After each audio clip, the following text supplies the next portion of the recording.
Sur Égide, je suis Quentin, votre hôte, et aujourd'hui je suis accompagné de Romain et d'Adrien pour un petit rapport de tournoi.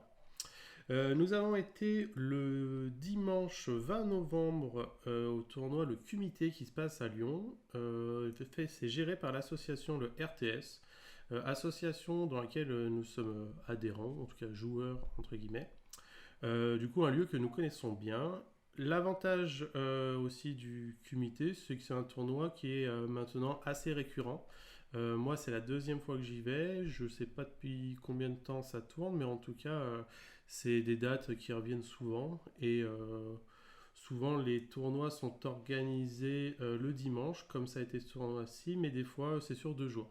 Donc, ça peut permettre à des joueurs qui cherchent plutôt à s'exercer sur des week-ends ou juste à tester des listes sur un dimanche. L'endroit est vraiment sympa, c'est une salle associative qui est un peu vieillissante, mais l'espace permet de mettre malgré tout pas mal de tables et aussi de pouvoir jouer sans se marcher dessus, parce que c'est vrai que dans certains tournois ou certains lieux, malheureusement l'espace manquant, on est un peu les uns sur les autres. Est-ce que vous avez un petit mot à dire au niveau du déroulé de la salle, ces choses-là, vis-à-vis du comité? Effectivement, comme tu as dit, c'est la salle qu'on connaît très bien parce qu'on y va tous les jeudis pour s'entraîner. Donc, je vais avoir du mal à dire du mal sur elle. Elle fait le taf et on connaît bien le quartier. Rien de spécial. Ouais, c'est vraiment une salle où on a grand plaisir à se rendre. Euh, une bonne ambiance, ça résonne pas trop. Une salle traversante en plus. Ouais, je fais un peu de pub. Du coup, l'été, on n'a pas trop chaud. Non, c'est vraiment petit, on a de la place et on passe de. Enfin, moi, j'ai laissé beaucoup de bons moments dans cette salle. Tout à fait, tout à fait. Du coup, donc comme je vous disais, ça s'est déroulé donc le 20 novembre, 24 joueurs, donc finalement pas mal de monde pour juste un dimanche. Des fois, on peut trouver des événements qui manquent un peu d'effectifs, mais là, c'était pas le cas. La chance qu'on a eue aussi, c'est que vu qu'il y a pas mal de monde, on a eu pas mal de listes différentes qui allaient du Sob, Scaven, du Luminette. Voilà, il y avait un peu de tout, puis toujours les classiques Stormcast, Norgul, Nighthaunt, voilà, Orc, de manière générale. Voilà, c'est ça. Moi, de mon côté, du coup, je suis venu en Stormcast Eternal. Je suis parti sur une liste basée sur les paladins, donc la sous-faction qui permet de les passer en ligne et de leur octroyer la capacité quand ils frappent une unité qui est plus populeuse qu'eux, de gagner plus un touche, plus un bless, donc c'est une unité qui peut le faire. L'idée c'était de jouer avec des annihilateurs grand marteau, donc j'en ai 9 que je possède depuis un an et que je n'ai jamais joué. Donc premier run avec eux pour moi. Ma liste se compose d'un Lord Impératant donc, qui a la capacité de faire tomber à 7 pouces donc les annihilateurs pour les faire charger derrière. Un Lord Castellan qui lui met sa lanterne sur une unité à 18 pouces pour octroyer un +1 de sauvegarde avec Master of Magic et Arcane Tome pour les artefacts. Accompagné de ça, j'avais 3 x 3 9 Hammer. Donc je me posais la question, est-ce qu'il faut les jouer 3 3 3, un pack de 6 ou un gros pack de 9? J'ai ma réponse, on en discutera à la fin. Et pour accompagner ça, 2 x 5 Vindictor en écran qui me permettent de. J'avais déjà mes 3 lignes, mais de passer à 5 lignes entre guillemets pour pouvoir protéger mes petits héros. Et un pack de 4 dragons. Donc le dernier tournoi, j'avais joué 2 packs de 4 dragons. J'avais trouvé que c'était très compliqué à manœuvrer, ça manquait de présence sur table. Cette fois-ci, un pack, je me suis dit ça sera plus simple à jouer. Et la dernière fois aussi, j'avais un Night Incantor qui me permettait de mettre mon bouclier mystique, mais sur beaucoup de match-up, vu que les Stormcast sont très faibles à la magie, ils ne servaient à rien. Donc cette fois-ci, je l'ai remplacé par le Castellan qui lui met à 100% sa lanterne, il n'y a pas moyen de le bloquer. Vis-à-vis de ça, j'étais aussi dans la sous-faction des Stormcast qui me permettent de mettre en FEP normal pour pouvoir faire tomber mes animateurs directement à 7 pouces. Tout ça sur un 3 drop avec tout dedans sauf mes deux unités donc de Vindictor qui mes écrans qui étaient en expert conquérant pour pouvoir me permettre, vu que j'ai très peu d'unités sur table parce qu'en fait la moitié dans le ciel, de pouvoir essayer sur les premiers tours de scorer des objectifs. Sur le précédent tournoi, je m'étais rendu compte que je manquais un peu de dégâts sur les vétérans, donc j'aurais dû mettre peut-être des annihilateurs ou mes dragons en chasseur prime, mais dans l'idée que mes annihilateurs sont en Rennes-2, dégâts 3, je m'étais dit mes dragons font l'enclume et les annihilateurs font le marteau. Voilà. Donc on verra sur le déroulement un peu comment ça s'est passé. Romain, à toi. Bah écoute, avec plaisir. De mon côté, je suis venu avec une liste Nighthaunt. Alors, le dernier comité de l'année, on a pour tradition de venir avec des trucs un peu plus sympas. Du coup, j'ai pris les 3 plus belles figurines de l'armée, à savoir Lady Olinder, le Black Coach et Kurdos Valentians, que j'ai aligné dans un bataillon One Drop avec, je crois, 20. Comment? Euh, 20 Blade Geist en Scarlet Doom, 2 ou 3 unités de X-Waves et quelques Spiritos et un Krulgas Cruciator pour terminer la liste. Donc voilà, le but c'était un petit peu de profiter du tournoi, de me dire je vais faire 3 parties, je vais un peu interroger ces figurines-là. Genre, je sais pas, par exemple, Kurdos Valentians, je me disais, est-ce que finalement ça peut pas avoir un effet psychologique sur le joueur d'en face s'il a la possibilité de prendre un double tour et de se dire, oui, d'accord, mais si je me fais prendre mon point de co, je vais n'avoir qu'un seul point de commandement, donc est-ce que finalement il n'a pas un appât psychologique?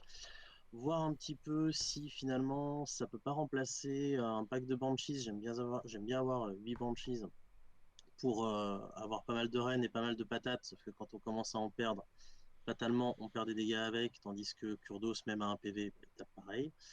Lady Olinder, j'avais envie de voir un petit peu sa capa à remonter des X-Waves, j'avais envie de la tester. J'avais envie de voir sa solidité quant à sa Ward à 4+. Et enfin, le Black Coach, ça donne une tactique de bataille, pas si facile à faire à prime abord. Mais j'avais envie de mobilité, j'avais envie d'être en one drop. Et en fait, le fait d'avoir toutes ces pièces un peu chères me permettait d'avoir ce bataillon one drop. Donc voilà, j'avais envie de pouvoir construire un petit peu plus et d'être moins attentiste qu'avec une liste normale Nighthaunt en tournoi classique où on a 10, 11, 12 pauses, on va subir, où c'est l'adversaire qui va plutôt installer son jeu. Là, j'avais envie d'être un peu plus acteur et de tester les figurines. Voilà. Très bien. En effet, des tests de ton côté aussi. Adrien. Alors moi je suis désolé, je connaissais pas la tradition du dernier comité de l'année parce que c'était mon troisième. Parce que ouais, j'ai fait mon premier en début d'année. Donc je ferai attention l'année prochaine. Malheureusement donc j'avais pas cette info, donc moi je suis pas venu avec une liste très marrante on va dire, avec des figues magnifiques. Je voulais absolument venir en luminette pour tester le nouveau BT parce que moi j'ai commencé à jouer à West en luminette. J'avais complètement abandonné en décembre parce que ça allait plus du tout. Je voulais tester. Alors j'hésitais entre Teclis et une liste classique comme on jouait avant, ou une liste avec la nouvelle sous-faction Elon qui a beaucoup fait parler d'elle à la sortie du BT parce qu'elle était un petit peu fortiche. Elle s'est faite un petit peu nerf entre temps, mais ça reste quand même sacrément fort, donc qui permet qu'on est à moins de 6 pouces d'avoir un tir de plus, sachant que les archers tirent une fois, ça fait littéralement 2 fois plus de tirs, forcément 2 fois plus de dégâts. Donc je suis venu avec 70 archers et une baliste en one drop. Rien de très très subtil.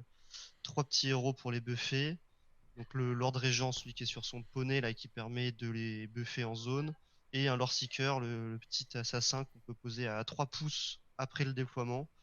Donc c'est très très fort parce qu'il fait un peu mal. Il a de quoi sortir soit un petit perso en sauvegarde à 3 ou 4, soit un petit écran de 10 PV. Et on le met où on veut sur la table à plus de 3 pouces. Donc au déploiement, ça fait vraiment peur à l'adversaire qui essaye au maximum de protéger ses petits persos, des choses comme ça. Et ça fait faire souvent des erreurs de déploiement d'avoir ce genre de figurines, ce genre de possibilités dans la liste. Donc voilà, 70 archers, un gros pack de 30, 2 packs de 20 et une baliste à côté. La baliste, je voulais d'une part la tester. C'était peut-être mon petit côté fun dernier comité de l'année, mais je dois avouer que je l'ai prise uniquement parce que sinon je rentrais pas dans mon one drop. Ce qui rejoint un petit peu aussi ce que tu disais, hein. Mais sans elle, je pouvais pas entrer dans le one drop. Donc, voilà. Mais ça m'a permis de la tester. Elle aussi, elle a une tactique potentielle dont on reparlera peut-être. Mais, euh, mais voilà, une liste assez simple, ça tire et on voit ce qui se passe. Top, top, top, top. Du coup, le premier scénario sur lequel nous avons joué, c'est Price of Galette. Donc, c'est le scénario, je crois, numéro 1 du manuel de mémoire. C'est 5 objectifs en croix. Le deuxième joueur doit activer en fait un objectif. Il a l'obligation de le faire. Premier tour, obligatoirement sur les objectifs centraux et à partir du deuxième tour, là où il souhaite. Un scénario finalement assez lent et un peu stratégique entre activer des objectifs au bon endroit, jouer sur le baptême du feu pour éventuellement empêcher les adversaires de prendre un objectif ou de s'octroyer des tactiques de bataille avec frimée, ce genre de choses-là. Assez intéressant. Moi, j'ai joué contre Stratego au premier tour, donc un joueur, première fois que je le rencontrais, un joueur Sylvanette, super sympa, on a passé un bon moment. Sa liste était composée d'un thriller d'ancien, du flûtiste, qui était seigneur de guerre avec le trait de commandement qui lui permet de chanter dans les arbres, une branche wish qui a le même sort que le flûtiste qui se lance plus facilement pour, on va dire, maximiser les dégâts, mais elle ne pourra pas du coup chanter dans les arbres. 2 fois 5 tris revenants qui se téléportent avec le musicien. 10 dryades, donc ça c'était ses lignes, parce qu'il jouait dans la sous-faction qui lui permettait de, quand il lançait des sorts, de lancer 3 dés et de récupérer les 2 meilleurs. Ce qui est plutôt bien quand on n'a pas vraiment entre guillemets de bonus à la magie. Bon, le flûtiste a quand même le +1 qui est pas mal. Et pour compléter son roster, c'était 3 cœurs d'OCP et 6 libellules, celles qui, quand elles chargent, on frappe en premier et qui sont Rennes-2, dégâts 1 avec leur lance. Et ce qui est aussi assez fort sur ce pack-là, c'est qu'avec leur porte-étendard, ils font du rallye sur du 5+. Donc quand on a 5 PV, rallier sur du 5+, c'est pas mal. C'est pas mal, c'est pas mal. Grâce à l'organisation de l'association, on avait à l'avance le premier match-up et le scénario. Donc moi, j'avais travaillé légèrement en avance à réfléchir vis-à-vis de cette liste. Je sais que Sylvanette, c'est très je full buff une unité, je l'envoie en ligne droite, je détruis quelque chose et je téléporte et je rentre. Ce qui oblige, entre guillemets, l'adversaire à mettre des écrans ou à écranter, sinon on perd des grosses pièces. Et du coup, au fur et à mesure, ça grignote et on perd au point. Du coup, sur ce scénario-là, moi je savais que j'étais en 3 pauses, moins que mon adversaire. Donc suite au déploiement, j'ai décidé de prendre l'initiative. Pourquoi? Parce que je me suis dit, le combo est très simple, il va invoquer avec le trieur d'ancien un arbre. Dans cet arbre, il va le mettre à 3 pouces de moi, il va jouer de la musique, il va téléporter ses libellules, il va me rentrer dedans, il va partir. Et au tour 1, si ça veut rigoler, je peux perdre limite mes 2 héros et peut-être 1 ou 2 dragons, quoi. Donc je décide de prendre l'initiative, comme ça je suis sûr de pouvoir mettre mes buffs sur mes dragons. Ce que j'arrive à faire, le bouclier mystique et la lanterne. Je suis 36 PV à un save, que je me permets d'avancer sur le milieu de la carte. Mon adversaire choisit d'actionner l'objectif au milieu. Et je vais faire du coup un Against the Odds tout bête sur le point du milieu en mettant un peloton de mes Vindictors sur l'objectif. Et déplacer mon espèce de château où j'ai 4 dragons en croix avec mes héros au milieu. 5 Vindictors d'un côté, 5 Vindictors de l'autre pour faire un arc de cercle. Je peux pas, entre guillemets, couvrir 100% de mes flancs avec juste 2 unités de 5, mais j'arrive à bloquer quand même une bonne partie. Et là, j'ai fait une petite erreur parce que je pensais que l'arbre que le Spirit, que le Thriller d'ancien pouvait invoquer, en fait, se mettait à 3 pouces de moi, ça j'ai compris. Mais je pensais que c'était comme les règles de décor, c'était 3 pouces aussi du bord du terrain. Et du coup, j'ai laissé une sorte de banane dans mon flanc arrière. Et malheureusement, en fait, il peut se coller au bord du terrain. Donc, voilà, à son tour, c'est ce qu'il va faire. Lui, il va faire un profaner la terre, ce qui lui permet de, avec ses ces unités qui se téléportent, ces petites unités, il va se téléporter sur un objet, comment ça s'appelle, sur un terrain. Il va venir le souiller, ce qui lui fait une tactique de bataille facile et ce qui lui évite de jouer l'objectif du milieu sur lequel moi j'ai juste mis un pied, mais que j'ai mon gros pack de dragons qui est en couverture derrière avec mon château. Et donc, il va pouvoir faire venir son arbre, un tout petit arbre, donc dans mon dos, à 3 pouces de moi, mais vraiment collé sur le bord du terrain. Ce qui va avoir beaucoup d'intérêt sur le reste de la partie, parce que, vous verrez, on va faire une sorte de yo-yo. Donc, à partir de là, il va faire le tour standard. Le flûtiste va jouer de la magie. Je pensais m'être mis assez loin pour pas qu'il puisse toucher toutes mes unités, mais finalement il touche mon pack de dragons, ça c'est pas grave, j'ai une protection à magie sur les 4+, qui va bloquer le sort, mais qui va blesser un de mes héros, 3 points de vie sur les 6 que j'ai, et qui va me tuer un Vindictor ennemi, bon c'est pas bien grave, à ce moment-là de la partie. Il fait apparaître du coup son sort persistant, il va buffer son pack de mouches, son pack de libellules. Son pack de libellules va faire sa charge à partir des décors verdoyants qu'il a. Les décors étaient assez gros sur la table que j'étais, donc c'était difficile pour moi de les bloquer. Et il va charger mon pack de Vindictor et il va le détruire. Donc c'est vrai que c'est un peu la frustration que j'ai pu avoir sur le tournoi, c'est que payer des écrans en save à 3, donc 130 points, je me dis à chaque fois, ouais, c'est cool parce que je peux passer avec un défenseur réglant de plus, mais souvent, les unités de chasse sont Ren-2, comme là, ils sont que dégâts 1, donc dégâts 2 sur mes Vindictor, et vu les 6 libellules, le nombre d'attaques que ça a, bah, mes 10 PV save à 2 n'ont pas suffi, ils ont sauté. Par chance, j'ai le point de commandement Stormcast, il me permet avec l'appel à l'aide de faire revenir une unité. Donc il va me le détruire, je vais refaire venir une unité, elle va revenir exactement au même endroit. Ce qui fait qu'à son tour, à part me casser un écran et marquer sa tactique de bataille, on va dire qu'on est plutôt à l'équilibre. Et à partir de là, va commencer à se polariser, on va dire, la force vraiment des Sylvanettes. Je vais perdre le TOS sur le T1, T2. Mon adversaire va, je sais pas pourquoi, me le laisser, parce que moi, entre guillemets, m'avantageait.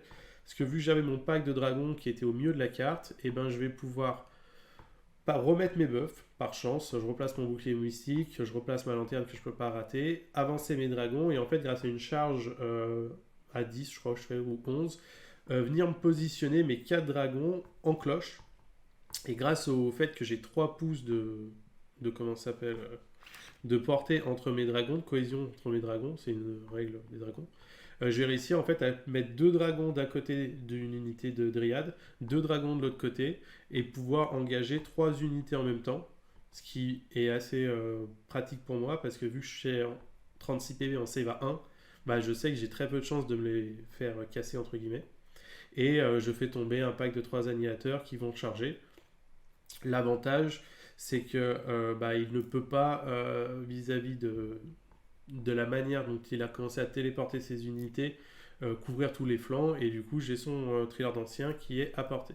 Par contre, ce que j'avais oublié, c'est qu'il avait passé son sort qui se lance sur du 9 et qui lui permet à chaque phase, chaque fin de phase, de soigner un point de vie. Et dans ma tête, je m'étais dit, bah, je charge, je frappe, et à la prochaine phase de combat, s'il n'est pas mort, je peux essayer de le tuer. Malheureusement, bah, je fais une super charge de mes dragons qui me permettent de m'incruster dans ces lignes, une super charge de mes annihilateurs qui vont faire juste une BM sur une charge à 10, là où ils sont censés en faire 3-4. Et à partir de là, bah, bonne phase de combat pour moi. Je vais tuer ces 3 cœurs d'os épais, ces 10 dryades. Je vais mettre un pied dans sa forêt. Je vais essayer de dévorer sa branche wish. Je l'ai frappé un peu et essayé de la dévorer, mais j'ai pas réussi à faire le 6 vu qu'il y a 5 points de vie pour la manger. Mais elle est bien blessée. Et mon annihilator qui a chargé a fait des dégâts aussi. Par contre, c'est vrai que une fois de plus, un bon buff des Sylvanettes, c'est que les hommes arbres ont un piétinement qui fait frappe en dernier. Donc malheureusement, mes annihilators ont subi ce frappe en dernier. Donc au lieu d'être 3 quand ils ont combattu, ils n'étaient plus que 2 parce que j'ai pris des pertes sur le Trilord. Et je lui fais, je crois, 10 ou 12 PV sur ces 14. J'étais content, mais malheureusement, bah, fin de phase de combat, il va prendre un point de vie. Phase de bravoure, il va prendre un point de vie. Et à ce moment-là, en fait, il va continuer à soigner son Trilord ancien. Et dans la partie, je pense que je vais devoir lui faire peut-être 30 points de vie et je vais jamais le tuer. Parce qu'il va réussir à chaque fois à passer son sort et à chaque fois à se re-soigner et ainsi de suite. Et c'est insupportable. Sachant que les mouches, les libellules se rallient sur du 5+ aussi. Donc voilà, c'est vraiment la force des Sylvanettes sur ça. Donc je suis chez lui, je suis content. Je marque ma tactique de bataille. À son tour, donc il va soigner son Trilord, il va faire 2 unités dans mon territoire, et en fait là il va faire un move que j'avais pas du tout prévu, mais en fait qui est très simple, c'est qu'il va téléporter dans les racines toute son armée. Donc le petit arbre qui est collé à l'autre bout du terrain, moi j'ai traversé toute la carte en 2 tours, et ben ces petits, comment ça s'appelle, fantassins vont venir se téléporter, faire un écran, le musicien va se téléporter, va faire un écran. La branche Wish, elle va rester derrière avec le Trilord. Et ces mouches, ces libellules qui sont sur le côté, vont se rebuffer, vont me charger et vont faire en fait un bon coup dans le sens où elles vont me charger sur le côté, elles vont avoir frappe en premier, le thriller ancien va mettre frappe en dernier sur mes dragons, et en fait il va taper dans mes dragons, le thriller ancien tuer mes annihilators, et en fait bah, moi j'aurais pas pu activer, il me restera plus que mes dragons dans l'enchaînement. Ce qui permet en fait avec juste 2 unités de pouvoir faire frapper limite 3. Là c'était pas le cas, mais c'est le petit avantage. Suite à ça, il téléporte ses mouches, il les ramène là-bas, et son Trilord, bah, c'est beaucoup soigné. Et moi, vu la disposition de mes dragons sur ce combat-là, je vais pouvoir malheureusement que engager 2 dragons, quoi, un dragon et demi. Parce que vu que j'ai 3 de portée avec les queues des dragons, j'ai un dragon qui va frapper et l'autre que le dragon, pas le cavalier. Je vais continuer à blesser le Trilord, mais ne pas le tuer. Et du coup, il va continuer à soigner. Et donc, dans le schéma, il a rabattu à la fin de son tour 2 toute son armée dans mon territoire entièrement. Et moi, je suis bloqué, entre guillemets, vu que je bouge que de 5 avec mes piétons, 4 pour les annihilateurs, mais ils sont dans le ciel, chez lui. Et à partir de là, on va rentrer sur un ping-pong de... je vais perdre les initiatives, du coup je vais essayer d'activer des objectifs pour le bloquer, sauf que ces unités se téléportant vont pouvoir jouer les objectifs. Les mouches, ça bouge bien. En plus de ça, vu que moi je suis dans son camp et que lui il activait ses terrains luxuriants à l'extérieur de son camp, en fait il va pouvoir profiter vraiment de toute la carte sur le terrain luxuriant, et du coup je vais me prendre des bus à chaque fois de mouches qui vont me rentrer dedans. Moi je peux pas, quoi, libellule, que moi je peux pas contre-attaquer, et ainsi de suite. Et on va pouvoir rentrer du coup sur un ping-pong où moi je vais essayer de lui courir après. Très très compliqué, surtout que je rate une tactique de bataille bêtement à mon tour 3, parce que je suis encore engagé avec son thriller d'ancien. Il lui reste, je crois, 5 ou 6 points de vie, et je prends la tactique en Stormcast qui demande de tuer un monstre avec mes dragons. Donc mes dragons, il m'en reste que 3, mais je sais que mathématiquement, si je tire dedans et je frappe, je lui fais ces 3-4 points de vie. Le seul problème, c'est qu'il a son artefact, et ça j'avais oublié, qui fait que sur un 2+, il revient à la vie, il n'est pas considéré comme étant slain. Et en fait, à ce moment-là, je fais cette tactique-là, alors que je suis à côté de sa forêt de base, la toute première qui pose, et j'aurais très bien pu faire la tactique Disgrace Zerland. J'aurais dû faire ça, je fais l'autre, du coup je le tue, mais il revient à la vie, et du coup il ne compte comme pas étant mort, ce qui fait que je rate ma tactique de bataille. Donc match très très serré, les tours se jouent, les points sont très très courts, et arrive sur du coup mon dernier tour. J'arrive avec entre guillemets une petite erreur de sa part, c'est que ma tactique va me demander de tuer ses libellules. Il en reste 2. Il va tenter un ralliement sur du 5+, avec son dernier PC, et en fait il va en ramener qu'une seule. Et moi il me reste 3 dragons, je tente un ralliement, j'en ai même un 4ème avec sur un 6. Et je vais réussir à charger ces libellules et du coup à les détruire. Ce qui fait que s'il avait conservé son point de commandement pour pas faire son ralliement et tenter un redéploiement, vu la distance qu'il y avait entre nous, j'avais une charge je crois à 7-8, ce qui fait que j'aurais pu rater ma charge, rater ma dernière tactique et polariser la game à l'inverse. Ce qui fait que fin de la partie, on finit sur un score très serré de 19 à 20. Ce qui fait que je gagne de 1 point sur un 11-9. Mais vraiment une partie jouée de A à Z. Pas mal d'erreurs de ma part, parce qu'en effet, si j'avais une meilleure connaissance du BT Sylvaneth, j'aurais pu assurer peut-être des tactiques de bataille plus simples, et aussi essayer de jouer avec l'arbre qu'il va invoquer au tour 1, peut-être en me déployant plus large, en prenant des risques de perdre des unités, mais en l'empêchant de le mettre exactement à l'endroit où il l'a mis. Parce que moi, je pensais qu'il allait vouloir le mettre devant moi. Et en fait, le fait qu'il l'ait mis derrière moi, quand il va rabattre son armée dessus, on va pas se mentir, traverser toute la carte dans un sens quand ça prend 2 tours, si on nous faut 2 tours pour faire l'autre tour, on était 5 et on a perdu. Donc voilà, très bonne partie, très bon adversaire. Vraiment, j'ai pas mal appris sur ce match-up. Assez serré, mais voilà, petit match nul, parce que 11-10, 19-20, c'est très serré. Et toi, Romain, de ton côté, comment ça s'est passé? Eh ben, de mon côté, petit match miroir. Voilà, j'étais pas hyper content parce que Nighttone versus Nighttone, bon, alors je balance des save à 4, ah ouais, moi aussi, bon, bref. Le Cruciator n'a pas servi des deux côtés, évidemment, parce qu'on ne terrifie pas un Nighttone. Comment dire? Alors, petite partie contre Paritazzi. Une très très belle armée, il a converti tous ses Nighttone en samouraï, enfin sur la table, c'était... je crois que je les ai pris en photo, je vous invite à regarder sur le Discord, mais l'armée est vraiment magnifique. Et c'est comme tu disais, c'était l'intérêt d'avoir un petit peu les listes la veille. C'est que moi, je savais que j'allais affronter sa liste. Et je savais qu'il avait plus de poses que moi, donc que j'allais décider. Et je savais aussi qu'il allait me massacrer en termes de bâche pure. Donc moi, mon objectif, c'était de prendre un maximum de points sur les scénarios, euh, sur les objectifs, les tactiques de bataille, les grandes stratégies, enfin ma grande stratégie. En fait, il fallait pas que je lâche de points, sinon c'était fichu.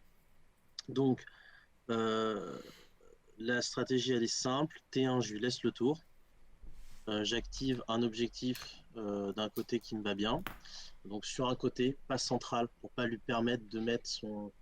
Parce qu'en fait, j'ai pas présenté sa liste, mais en gros, il a 2 packs de 20 Bladegeist, alors que j'en ai qu'un. Et ces 2 packs de 20 Bladegeist sont en bataillon chasseur. Donc en fait, il me ventile toute mon armée avec ça. Il a derrière un, un Guardian of Souls que je n'ai pas. Donc il blesse sur du 2. Donc en fait, à la poutre, il blesse mieux que moi.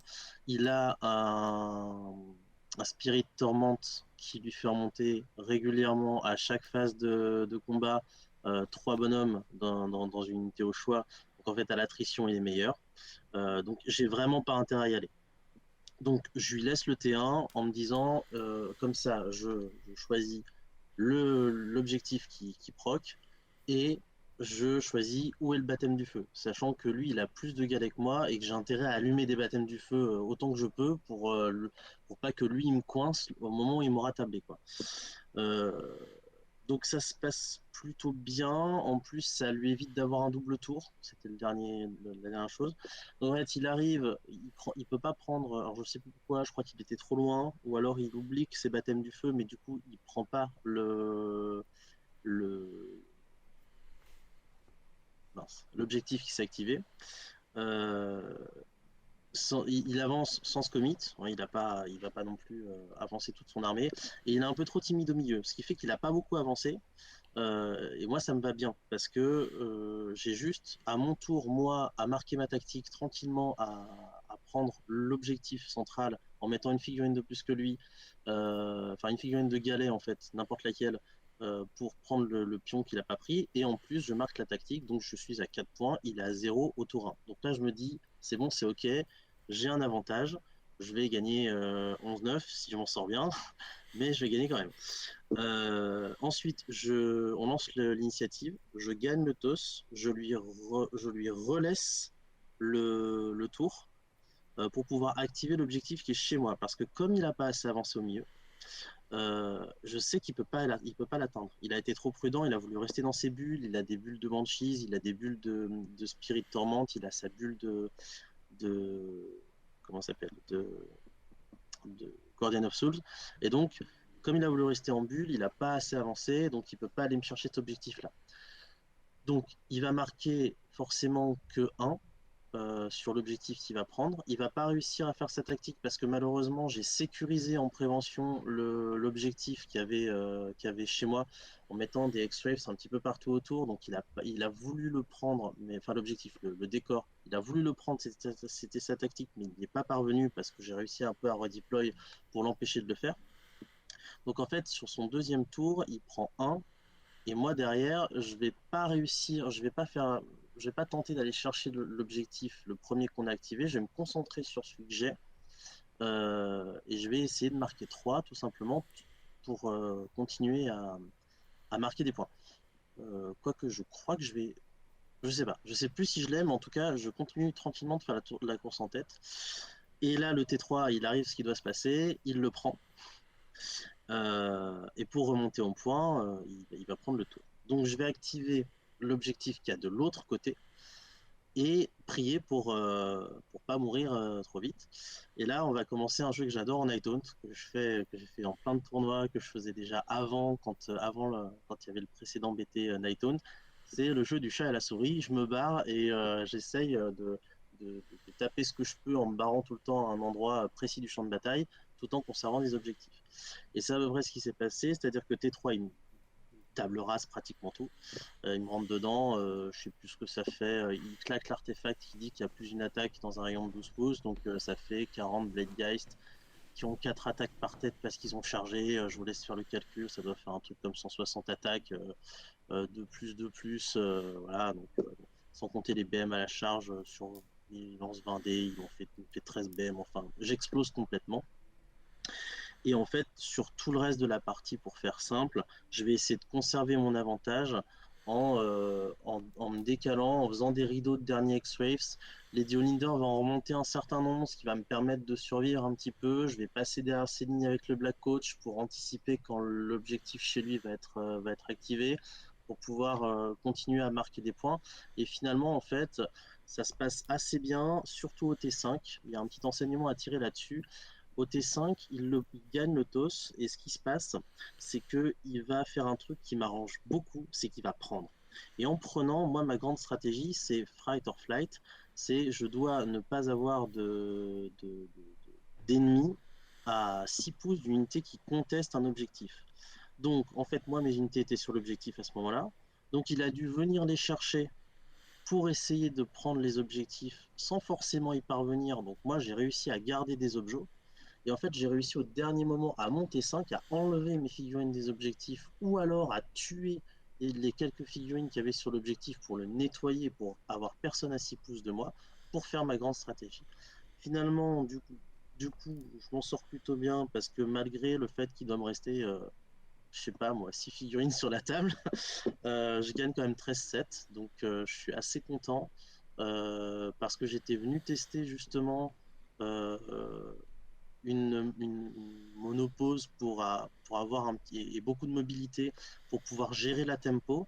Et c'est ce que j'ai pu faire sur la première partie et j'en suis très satisfait. Et merci à Paritazzi pour la game et encore bravo à lui pour son armée qui est juste époustouflante sur table. Ah oui, ça c'est sûr. Je mettrai quelques photos.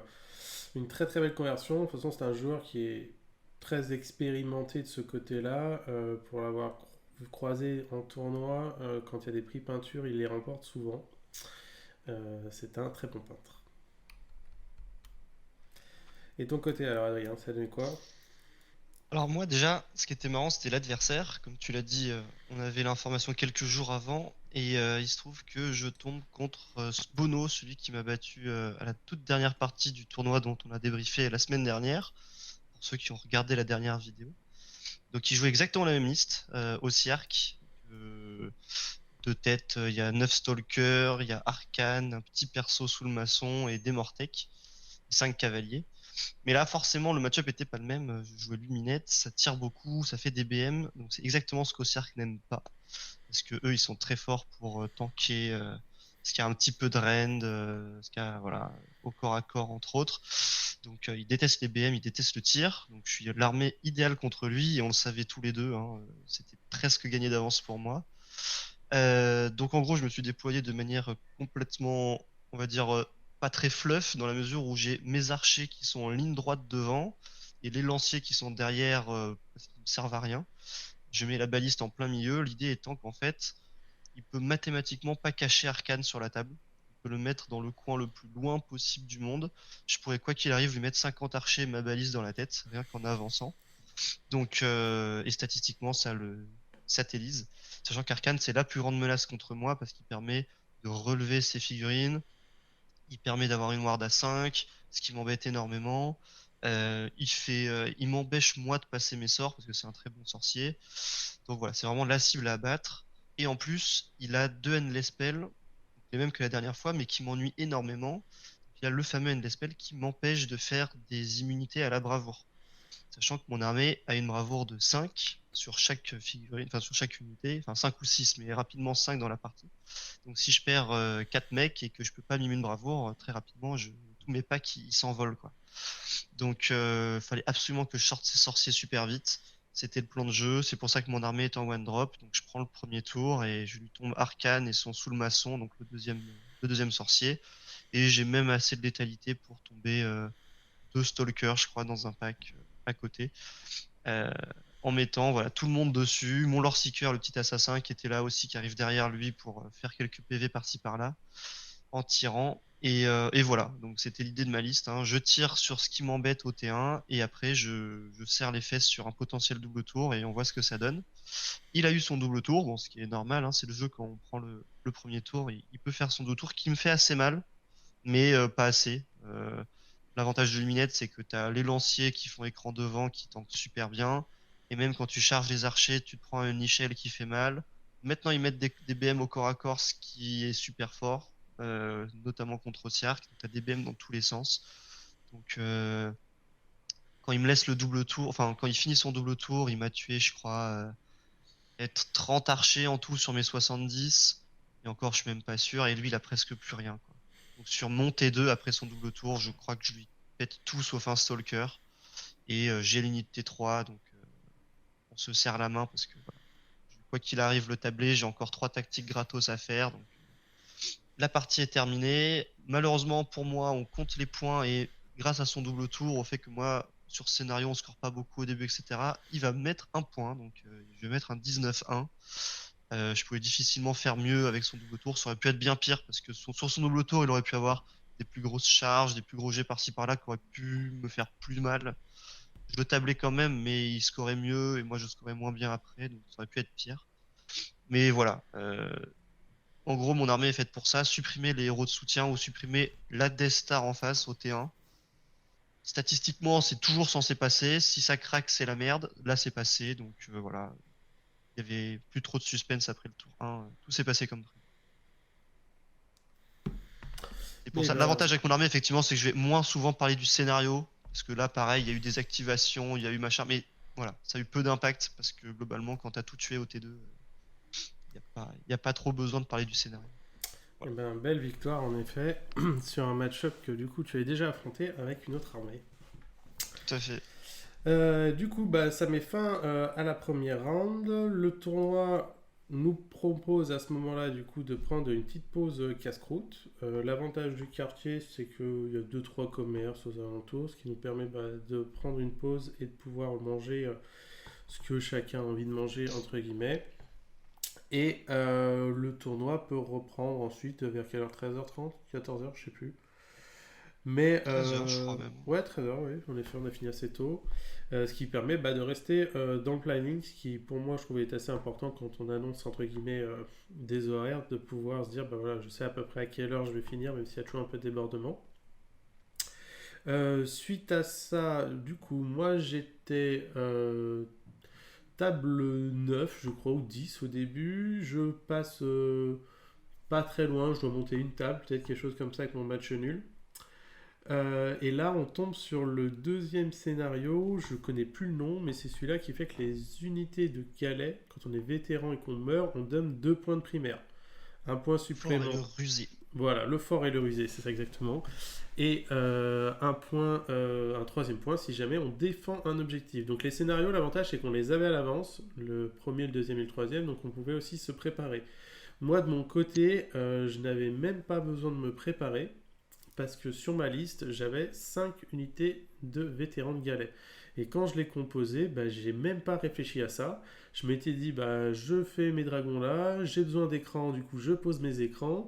J'ai des annihilateurs, bah parfait, je les mets dans le ciel. Et quand est arrivé le jour où ils ont lancé ça, je me suis dit, ah, et ben premier point, peut-être quand on fait une liste, réfléchir à ce scénario, hein.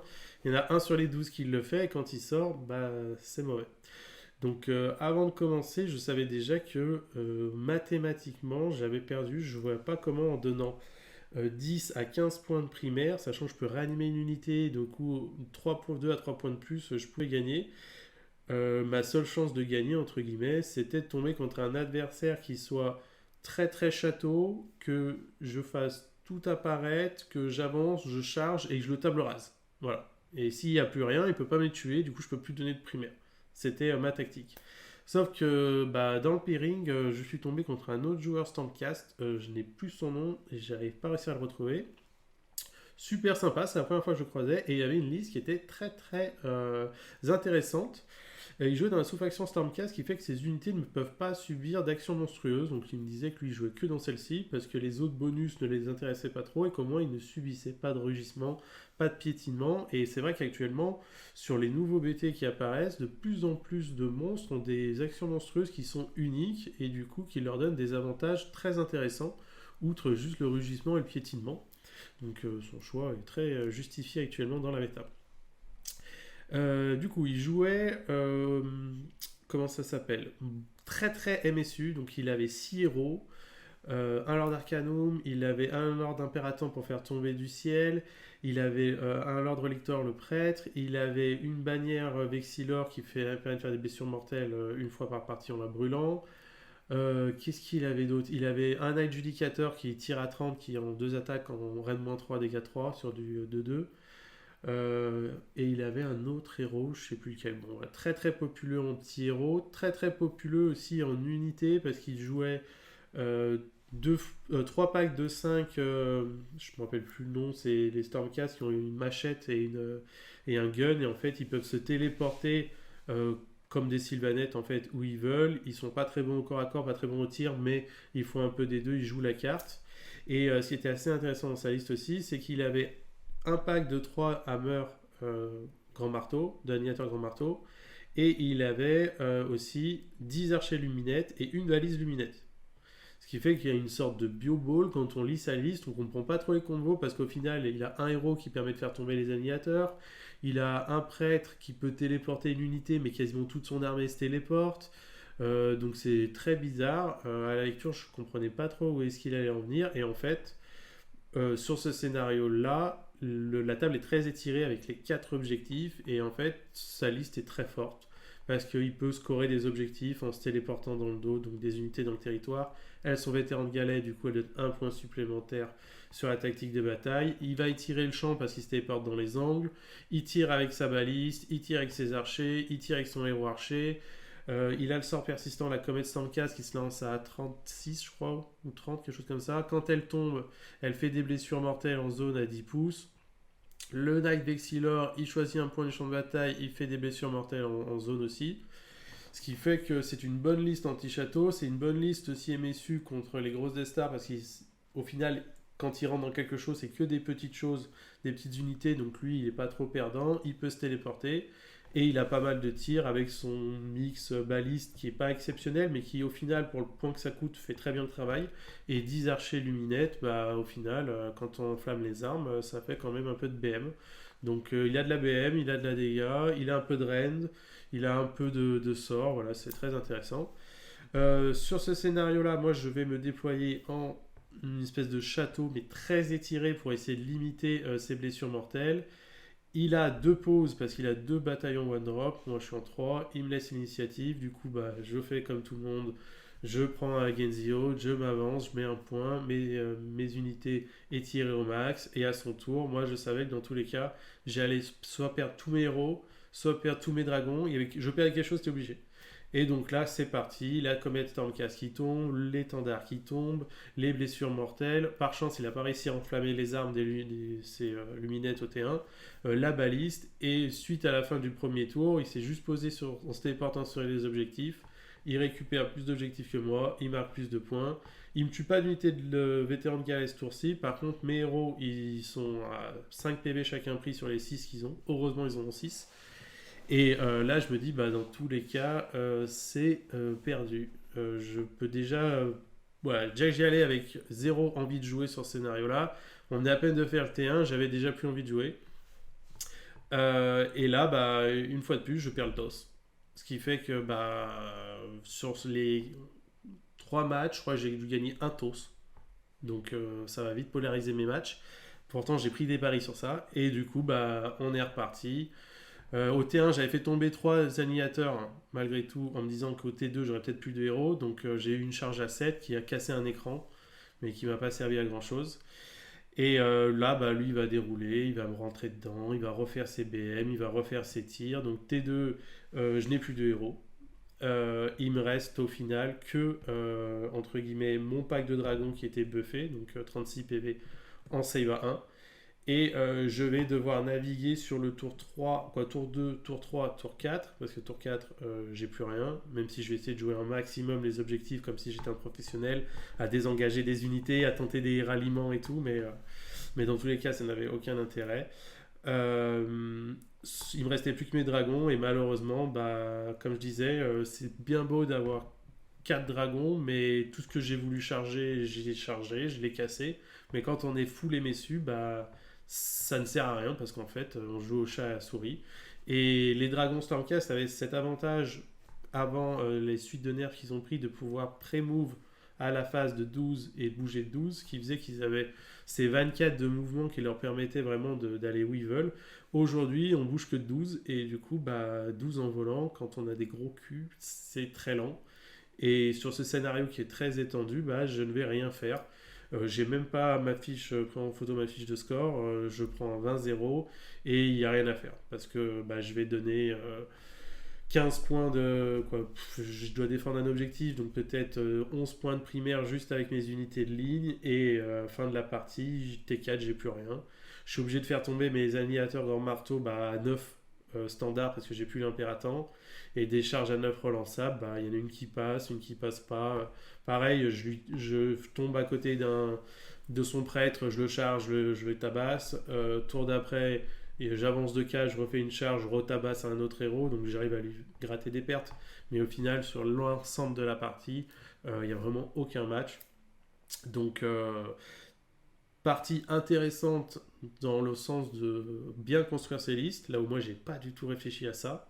Et aussi partie très intéressante parce que la première fois que j'avais vu sa liste, je m'étais dit mais on peut pas jouer avec, c'est vraiment, il n'y a aucun combo. Et en fait, bah finalement, ces tout petits combos à gauche, à droite, face à des armées qui jouent en château ou qui ont des Death Star, bah c'est plutôt bien parce que on fait des échanges qui sont souvent valorisants. Moi, je fais tomber 240 points à mes trois annihilateurs qui vont charger un écran à 115. Je vais le détruire. Mais après, je suis au milieu de la pampa et du coup, au trade, je suis perdant au final. Parce que bah, moi, je vais me faire détruire derrière et j'ai pas détruit assez. Donc voilà, très intéressant de ce côté-là pour l'apprentissage. La partie, bah, j'ai essayé de m'amuser, mais on va pas se mentir.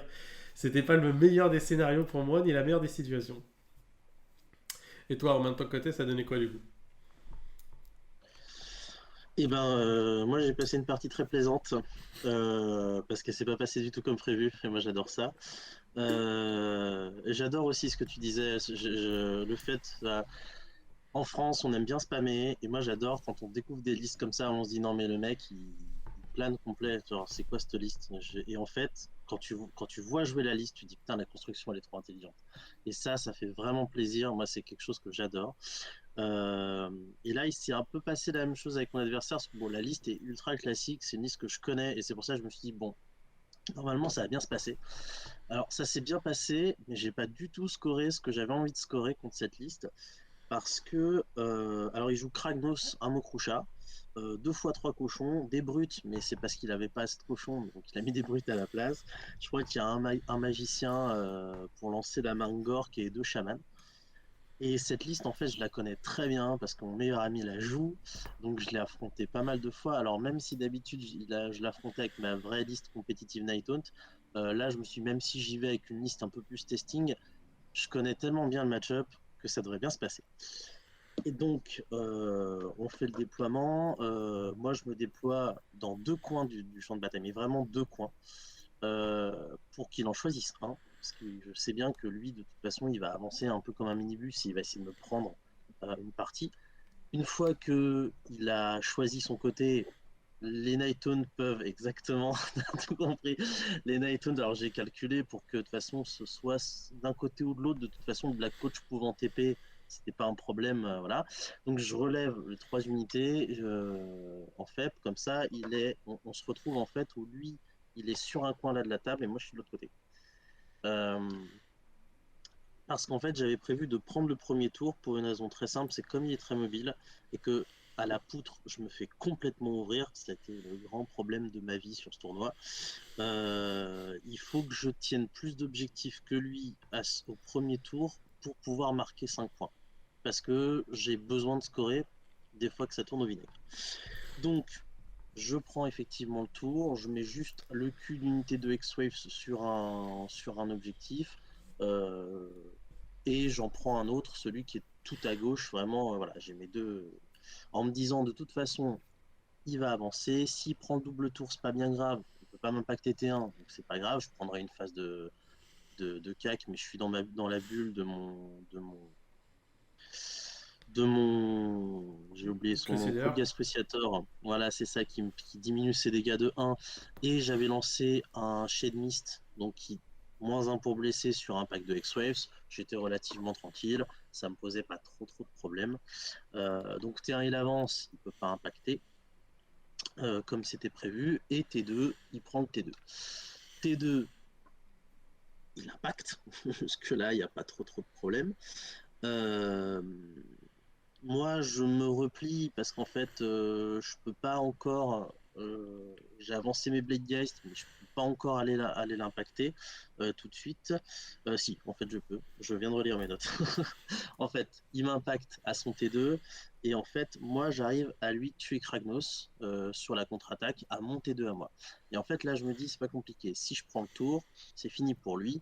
Je tue le Mokroucha et c'est terminé. Et ça se passe à peu près comme ça se passe avec Arthur à chaque fois, parce qu'en fait, le match-up, mine de rien, je trouve qu'un Nightone bien défensif contre de l'Uruk, je trouve que c'est difficile pour l'Uruk de rentrer dans le château. Et lui, comme c'est son plan de jeu, il n'a pas 10 000 options. Et c'est là que mon adversaire a été hyper intelligent et que je me suis bien fait avoir. C'est qu'il prend le T3, bon bah ça c'est les dés, hein, il n'y a pas de, y a pas de, y a pas de sujet là-dessus. Et au lieu d'essayer de remettre une charge avec le Mokroucha qui reste, de remettre des cochons sur le truc et finalement se réempaler, il va tout désengager. Il va désengager et en fait il va sur tous les objectifs comme ça me faire venir à lui. Ce qui fait que de chasser, je deviens chasseur, j'aime pas trop cette position, j'ai pas l'habitude de la jouer. Et en fait, il me fait la même chose que j'ai fait à Paris Tadil la fois d'avant. Et en fait, je me rends compte que c'est vraiment pas drôle quand on est dans la situation du type qui veut aller gratter ses points et qui doit aller courir après l'autre.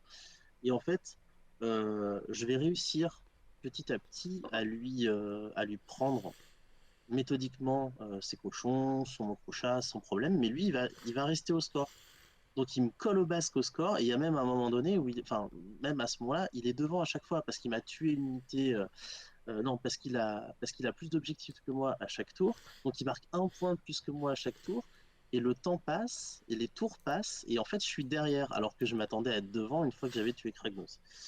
Euh, Finalement, j'arrive à reprendre la table jusqu'au T4, et là T4 ou T5, non c'est T5. T5, il se passe un truc que j'ai pas vu venir non plus. Avec son chaman, il a la main Gork, il la passe, il envoie des cochons derrière sur l'objectif qui est à tout de l'autre côté. Du coup, il reprend l'objectif de l'autre côté. Et moi, à chaque fois, en fait, je me retrouve à marquer du coup le même nombre de points que lui, 4 points, puis 4 points. Et c'est très compliqué pour moi de faire la différence au point. Et en fait, il m'a qualité comme ça sur toute la partie. Ce qui fait que finalement, T5, j'arrive à le table raser sans problème. J'arrive à prendre les points nécessaires pour passer juste devant lui. Je crois que ça se joue au début, on pense qu'il a gagné, mais en fait, on se souvient que je lui ai tué une tête brute sur un objectif. Donc, je prends les 3 points qui me permettent d'être à 11-9, alors qu'à la base, on avait calculé 11-9 pour lui. Et en fait, ça fait une très petite victoire sur une armée où, quand je l'ai vue, je me suis dit, techniquement, ça va bien se passer. Et alors là, je me suis régalé sur la partie parce que j'ai vu finalement un adversaire qui a super bien joué les points, qui a été hyper intelligente, c'était très subtil. Les dés, finalement, les initiatives qu'il a prises, ça l'a maintenu dans la game et finalement, ça nous a permis de passer une super game. Et alors, la main de Gork au dernier moment, j'espérais secrètement qu'il la passe en fait, juste pour voir comment on allait se dépatouiller de ce truc-là. Euh, Vraiment une partie hyper intéressante. J'ai adoré mes 3 parties. Euh, Celle-là, ça fait partie des moments que je vais retenir dans ma carrière de joueur, mais dans mon hobby, voilà, dans toute la bibliothèque de souvenirs que je me fais autour du jeu. Donc voilà, une belle partie, beaucoup de plaisir, un score serré, c'est ce qu'on recherche finalement dans le jeu et j'en suis très satisfait. Voilà. Ouais, tout à fait. Top, top. Mais c'est vrai que tu étais, je me rappelle de mémoire, la table à côté de moi. Et à ton déploiement, j'avais bien rigolé parce que c'est vrai que le déploiement, je prends les angles de la table, n'est pas commun. Et c'était très sympa de voir ce genre de choses. De ton côté, Adrien. Donc moi j'ai joué contre un archétype de liste assez classique parce que c'est celui qui avait gagné un grand tournoi aux États-Unis l'année dernière. Donc en City of Sigmar avec deux grands phénix de glace devant trois paquets de 10 phénix guard. Donc en gros ça fait c'est le cœur de la liste. Euh, ils ont tous des ward à 4. Ils ont tous un -1 pour être blessés autour des phénix et ils peuvent tous taper en mourant. Et dès qu'il y a une figurine qui meurt, ils ont, je crois, plus un touche et plus un bless. Ce qui fait qu'au corps à corps, c'est vraiment un enfer parce que tu tapes dans des trucs super solides. Dès que t'en tues un, tous les autres tapent plus fort, ils tapent en mourant. Donc c'est pas super létal, mais ça te gratte petit à petit, c'est dur à tomber et ça échange très bien contre les armées de mêlée. À côté, il a d'autres unités pour synergiser.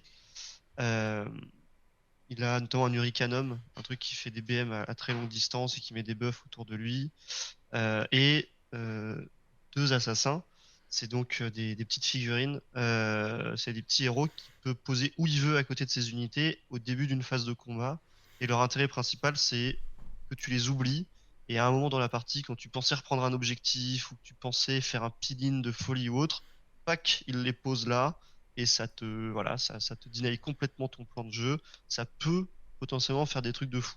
Et ça fait quelques petits dégâts aussi, c'est toujours ça. Bon, malheureusement pour lui, encore une fois, c'est une armée qui est très synergisante sur un ou deux héros et qui déteste le tir parce que voilà, contre le tir, il a rien à part sa ward A4 hein, qui est très forte, mais il a pas non plus tant de PV que ça. Ses buffs, c'est des -1 bless, c'est des tapés en mourant au corps à corps. Moi, ça, je m'en fous. Donc, bah, je prends le T1. J'arrive à passer tous mes sorts, ce qui est à peu près normal parce qu'il a pas beaucoup de dissipation et pas beaucoup de bonus, et que j'avais le choix de la table et je m'étais mis autour d'un ésotérique, donc toute mon armée avait plus un pour caster.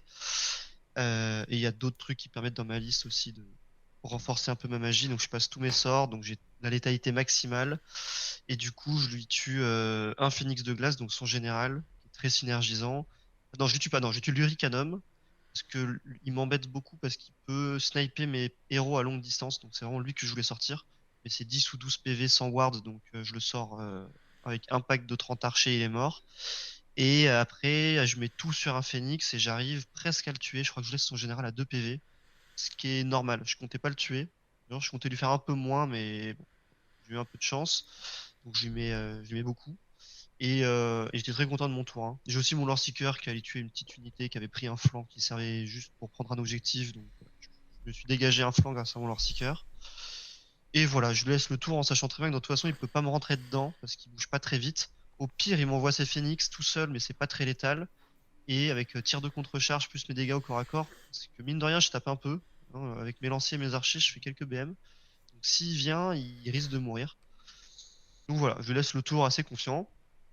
Donc il prend son T2, enfin son T1, et bah il fait, je pense, ce qu'il devait faire pour essayer de gagner la game. C'est-à-dire, il me rentre dedans avec ses deux phoenix. En fait, s'il voulait gagner, il devait faire ça, mais si ça passait pas, il perdait encore plus. C'est pas passé. J'ai fait un Unleash L, il a pas fait beaucoup de dégâts. Moi, j'ai fait pas mal de dégâts, donc en gros, je crois qu'à la fin à la fin de son tour, ces deux phoenix ont littéralement les deux 1 PV. On pourrait dire que c'est pas de chance, mais en fait, c'est sacrément de la chance parce que donc ils tapent en mourant. Donc en les tuant, ça aurait refait quelques dégâts. Donc en fait, j'étais très content de les laisser à 1 PV. Et en plus, ça me donnait des tactiques potentielles pour le tour suivant. Donc en vrai, c'était très très bien comme ça. Euh, et donc voilà, j'ai l'initiative T2. Mais même s'il l'avait, ça changeait pas grand chose parce que donc en gros, je lui ai tué ces deux phoenix. Après, j'ai tiré un peu sur toutes ces unités de phoenix guard. Donc c'est des mecs à 1 PV ward à 4. Il a fait des bonnes wards, ce qui fait que j'en ai pas tué beaucoup. Mais en gros, quand il commence son T2, il a 3 unités de 5 mecs et ses assassins encore disponibles, quoi. Mais c'est tout. Donc en gros, il va être obligé de poser ses unités sur les objectifs pour scorer. Alors là où il a de la chance, enfin de la chance, non, sa liste est faite pour, hein, c'est que c'est Phoenix Guard compte pour 3, ils sont en expert conquérant. Mine de rien, les packs de 4 ou 5 que je lui avais laissés permettent de reprendre tous les objectifs sur la table. Donc il fait un tour où il score beaucoup, il score le maximum possible. Mais pour faire ça, il est obligé de mettre ses 3 unités de vétérans de galets sur les objectifs. Et comme vous l'avez bien dit, sur ce scénario-là, bah, quand tu es sur un objectif avec un vétéran de galet, tu donnes 3 points si tu meurs. Euh, et donc, bah, au tour suivant, je lui tue tous ses vétérans de galets, donc je score 9 points en plus. Je le table rase à quelques détails près. Il reste un perso dans un coin et un assassin, quoi. Mais qui vont lui permettre, mine de rien, de faire une tactique au tour suivant, de reprendre un objectif. Donc voilà, il continue de gratter des points et il a très bien joué. Il pouvait pas faire bien mieux. Mais le scénario fait que je score 9 points de plus que lui et il a plus rien au T4, T5. Donc je lui mets un 20-0. Et c'est vrai que j'avais pas dit, mais j'étais très content de jouer contre lui, enfin contre cette armée-là, parce que comme toi, Quentin, j'avais un gros problème, c'est que j'ai 3 unités de vétérans de galets, c'est mes seules unités qui peuvent prendre les objectifs, donc je suis obligé aussi de les de les mettre sur les objectifs et de donner des points. Mais lui n'avait clairement pas la létalité pour les tuer, donc c'était un match-up qui m'avantageait beaucoup parce que contre plein d'autres armées, j'étais très très mal sur ce scénario-là. Donc voilà, un joueur que je connaissais pas. Je crois qu'ils vont rejoindre l'association d'ailleurs. C'était un petit groupe de 3-4 qui venait pour la première fois. Donc, très content de voir des nouvelles têtes. Ils jouaient très bien. Ils pouvaient pas faire grand chose contre moi, encore une fois. Voilà. Une armée qui craint le tir et qui a des héros synergisants. C'était du pain béni pour mon armée. J'ai tout tué T1 et ça s'est bien passé. Voilà, voilà pour moi. Bah parfait, parfait. Du coup, bah trois histoires différentes. Moi, de mon côté, avec mon 0,20, bah je descends tout en bas. Je suis pas tout en bas, parce qu'il y a des personnes qui sont plus basses que moi, mais on touche le fond. Romain, de ton côté, bah, le 11,9 fait que tu vas pouvoir rester bah, sur les tables du milieu. Et Adrien, avec ton 20,0, tu continues à monter. T'arrives quelle table? Table 2? Table 3? Oh bah, je suis premier du tournoi avec un peu de points d'avance, donc Ouais, table 1. bah, j'ai 39 sur 40, hein, donc je suis premier. Je crois Ah, que bah, j'ai joué contre Kofi qui devait avoir 35 ou 34 points et qui était deuxième, quoi. oui, c'est ça. Et c'est J'avais vrai que j'avais quand une bonne ils ont avance. fait la présentation des tables, je me suis dit qu'ils ne pourraient pas tenir un restaurant parce que les tables étaient pas dans le bon sens. C'est pour ça Ouais. que ça posait des soucis. Tout à fait. Du coup, on arrive sur le troisième match. On est toujours dans les temps. De ce côté-là, il n'y a pas eu trop de retard. Quelques matchs ont un petit peu perduré, mais rien de catastrophique. Le troisième scénario, c'était lequel déjà? Ah oui, c'était les 8 objectifs. Ouais. 8 objectifs, 8 objectifs. Et Les nids soit de fer. c'est ça, avec la moitié du terrain qui est la zone de déploiement. Et rien de particulier sur ce scénario, On je peut crois. brûler les objectifs. Ah oui, On c'est les ça. brûle et ça donne un point et ça fait des BM sur la bravoure Ils autour de peuvent exploser, l'objectif. tout à fait, tout à fait. Un scénario intéressant. De mon côté, bah, je vais jouer contre Baka, un joueur qui joue Blade of Corn. Première fois que je rencontre ce joueur. Très peu d'expérience de mon côté en Blade of Corn. J'ai joué vite fait sur TTS une liste il y a 6-8 mois sur une partie pour essayer de comprendre l'armée. Je connais un peu le principe. Donc, il joue Scarbrand, un Blood Secretor de Rage, un Blood Secretor Source Blood. Donc un qui permet de faire sur une bulle à 16 du peeling à 6 et l'autre qui permet de frapper 2 fois. Voilà. C'est ça, hein? C'est la sous-allégeance qui te permet de Ah frapper oui, deux ouais, c'est fois. ça. L'autre, c'est celui qui fait des BM en zone s'il fait un 6 à la Ah oui, blesse. voilà, c'est ça, exactement. Exactement. Exactement. Il joue un Blood Secretor, donc le porte-étendard qui fait une bulle entièrement à 16 qui donne plus de attaque aux unités marquées de cornes. Et il joue le petit héros qu'on ne voit pas trop en corne avec son fouet qui permet de fouetter les unités marquées de corne que je connaissais parce que bah, du coup c'est un petit héros qui maintenant est rentré avec le nouveau BT Slave to Darkness en allié qui permet, vu que Korn étant un vieux BT, il n'y a aucun garde-fou et donc on peut faire des mix un peu étranges. Celui-là qui permet du coup de fouetter à la phase de héros unité entièrement à 8 et lui donner plus 3 courses et plus 3 charges avec la relance des blesses. Donc c'est vrai qu'en Slave to Darkness, on peut avoir des dingueries avec ce personnage-là. Voilà, pour les héros. Et en unité, il joue des packs de Blood River, 2 packs de... Je crois que ça joue par 10, ces trucs-là. Et 2 packs de chiens et un gros pack de 6 Juggernaut Skull Crusher. Skull Crusher, exactement. Exactement. Liste très intéressante parce qu'au final, il n'y a pas tant de spam que ça. Il a ces 3 gros qui, bah, l'idée c'est de les faire avancer en bulle, de mettre en place ses bulles, lancer ses ordres et de rentrer dans le tas. Et ses écrans, ses chiens pour soit prendre des objectifs, soit bloquer. Et un pack en effet avec un prêtre pour donner plus un de save à son pack de Juggernaut qui va être un peu la première ligne pour bouger un peu les écrans, tout ça. Donc très intéressant. Super joueur de ce côté-là, parce qu'il explique très très bien sa liste. Souvent, c'est vrai, quand on explique notre liste, on peut des fois voilà, manquer un peu de cohérence, des choses comme ça. Là, c'est pas du tout le cas. Si vraiment il y avait un tour, on devait donner un token sur quel a été le joueur le plus fair play ou vraiment le plus agréable à jouer, moi j'aurais donné ma pièce parce que à chaque fois que vraiment il y a une hésitation ou quoi que ce soit, il n'hésitait pas, il m'expliquait attention, là je peux faire ci, je peux faire ça. Du coup, il n'y a aucun piège de notre côté. Ce qui est difficile à jouer, c'est que c'est Korn. Korn, du coup, c'est peu joué, donc on n'a pas trop l'habitude de jouer contre. Et deuxièmement, c'est très très fort contre les match-ups corps à corps. Moi, ma liste est composée, à part mes dragons, que de corps à corps. Et du coup, quand on arrive sur le déploiement, je me dis, aïe aïe aïe, ça va être très dur. Ça va être très dur parce que 8 objectifs, moi je suis très. J'ai pas beaucoup d'unités, j'ai la moitié qui est dans le ciel. Du coup, plus de pauses de son côté, je le laisse commencer, il fait against the odds sur un objectif, blablabla. Il prend les 4 de son côté, il met un loup chez moi, il en a 5, il marque un tour à 5, voilà.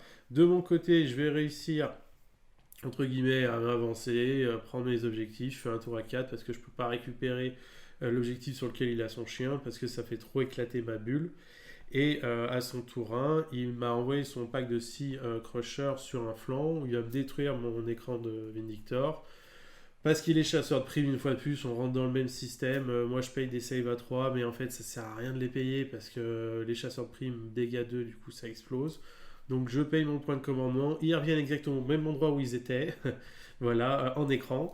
Donc, pas trop gênant, mais je commence avec un point de moins derrière au primaire. Et là, la question, c'est que je sais que plus le temps passe, moi, je suis foutu. Parce que c'est un joueur d'expérience, il joue Stormcast, ou il a des amis qui jouent Stormcast, il m'a expliqué. Il connaît en plus les animateurs Grand Marteau, donc il a l'habitude de jouer contre. Donc il va faire des super beaux écrans, des super belles bulles autour de ses pièces maîtresses, qui sont ses démons majeurs de corne. Donc impossible pour moi d'aller en chercher un avec mes animateurs. Donc très triste de devoir faire pop des annihilateurs grand marteau pour rentrer dans ces juggernauts. Et le problème que je vais avoir dans ce match-up aussi, c'est que je ne peux faire tomber techniquement qu'une unité à 7. Et en fait, à monter 1, je fais tomber donc mes annihilateurs à 7. J'avais avancé bien sûr mes dragons pour pouvoir rentrer dedans et essayer de laver le pack. Sauf que lui, il va pouvoir redéployer sur mes dragons. Par chance, je fais tomber à la fin de la phase mes animateurs. Donc eux, ils sont moins à 7, c'est sûr. Je rate ma phase de charge avec mes dragons. Je réussis ma phase de charge avec mes animateurs. Et voilà. 3 animateurs grand marteau, même s'ils sont raid-2, dégâts 3 sur de la save à 4, je vais en éclater du Juggernaut, il n'y a pas de souci. Mais je suis incapable d'éclater les 6. Et eux, à l'attrition, ils vont me péter mes animateurs. Donc au trade, je suis une fois de plus perdant parce que soit je rends des trucs trop fragiles, soit ça me met des trucs que je ne peux pas détruire. Et à ce moment-là, comment ça s'appelle, je perds l'initiative au T2, ce qui est pas trop grave parce qu'au final, je sais que je vais concéder une fois de plus des points primaires, mais moi, mon but, c'est vrai de gérer Scarbrand. Je sais que c'est ce qu'il faut que je gère. Et pour le moment, je suis pas trop, ça me dérange pas de perdre des points. Il prend l'initiative, il va rescorer 5 points, il va s'avancer sur moi, mais avec mes écrans qui sont assez loin, je sais que dans tous les cas, il va pas pouvoir me détruire à ce tour-ci. Il repositionne bien son armée, il s'étire, il continue à faire sa nuée là de mecs en slip là, voilà, de partout. Et moi, je suis obligé de concéder, je fais des redéploiements, je concède encore des points, donc je suis plus que sur 2 objectifs sur les 4. À ce tour-ci, il va en brûler un parce qu'on est T2, il a le droit, il va du coup marquer un point de plus, et du coup, ça commence à faire très très lourd de mon côté sur le primaire. Et là, je prends entre guillemets un risque. je sais que si on continue comme ça, tour suivant, il a même pas besoin de se battre, il a juste besoin de brûler un objectif, et il y a tellement d'écart à ce niveau-là que la partie est perdue. Donc je prends le risque d'avancer cette fois-ci mes écrans et mes dragons. Donc mon écran se met à 3 pouces de son écran à lui, donc de Blood River, je crois que c'est Blood Secretor, de Blood... Bon, c'est pas grave, de son écran. Moi, j'avance mes dragons Blood River, voilà, qui sont collés à mon écran. Et en fait, je sais que si je charge à ce moment-là, je ne peux pas gagner la partie parce que je n'ai pas la létalité pour tomber l'écran et tomber Skarbrand. Donc, je prends le risque de juste tirer avec mes dragons sur Skarbrand. Je lui fais 9 blessures mortelles. Je voulais... Il y a un monde où mes 4 dragons peuvent satelliser Skarbrand au tir. Malheureusement, ça n'a pas roulé aussi bien que ça, mais je fais quand même 9 BM. Je me dis, ok, cool. Je suis entre guillemets à 3,1 avec 4 avec mon écran qui est devant de Skarbrand. Si je gagne le toss, je lui tire dessus. Si je le tue pas, c'est pas grave, je le all-in avec ma charge. Et vu que j'ai 3 de portée, avec le peel-in, je frappe sur l'écran et je mets un coup de queue à Skarbrand et je peux le tuer quoi. Parce que malheureusement, c'est le problème actuellement des démons majeurs. Moi qui joue Slaanesh, Khorne, ils ont le même problème, c'est que c'est 14 PV, save à 4 et il n'y a pas de war. Donc voilà, ça peut vite tomber. Donc je prends ce risque, je m'avance, je fais tomber derrière en plus un annihilateur grand marteau qui va réussir une charge à éclater un écran. Je récupère un objectif qui est derrière, je le brûle, du coup je reviens au scoring et j'ai un annihilateur qui est au final plutôt bien parce qu'il est à 5-6 de son démon majeur, donc c'était celui de Rage qui couvrait en fait un petit peu l'arrière. Et si je gagne mon toss, c'est vraiment là j'ai tout misé sur ça parce que je savais que je n'avais aucune chance de revenir au score. Et ben je pouvais réussir ma charge, mes 3 annihilateurs avec un peu de chance, je pouvais lui tomber son démon majeur de rage. J'en ai toujours une de rab qui pouvait tomber, venir rentrer dans l'arbre. Voilà, j'étais pas mal. Et je savais qu'avec mes dragons, ça pouvait passer. Malheureusement, je rate le toss. Et c'est fini. C'est-à-dire que là, il prend le tour et il a, entre guillemets, rien de compliqué à faire. Il a juste à ne pas bouger. Et à sa phase de charge, il fait charger son démon de rage sur mes annihilateurs qui va satelliser parce qu'il a l'artefact qui donnerait de -3 sur sa hache. Du coup, ma save à 3 passe à 6. Voilà, j'ai 9 PV, hein, ça va sauter. Et de l'autre côté, il va payer son point de commandement pour donner le peeling à 6 à Skarbrand, qui est dans le Blood Secretor. Je l'ai blessé, du coup, il est enragé, machin, truc bidule. Il rentre dans mon écran.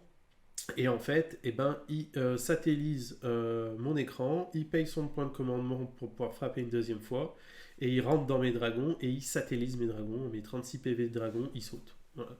Ce qui fait qu'à la fin du tour, moi j'ai par chance, parce que j'avais fait un peu mon déploiement que j'appelle en étoile, avec 2 dragons comme ça, 2 dragons comme ça, je mets mes héros au milieu, ce qui fait que ils sont protégés contre des charges, et si jamais il y en a qui meurent, ils peuvent s'amuser, ils peuvent combattre. Ce qui fait que quand ils tuent tous mon écran et mes dragons, il me reste mon Lord Impératant, et mon Lord Impératant, Seigneur, il va faire les quelques points de vie à Skarbrand.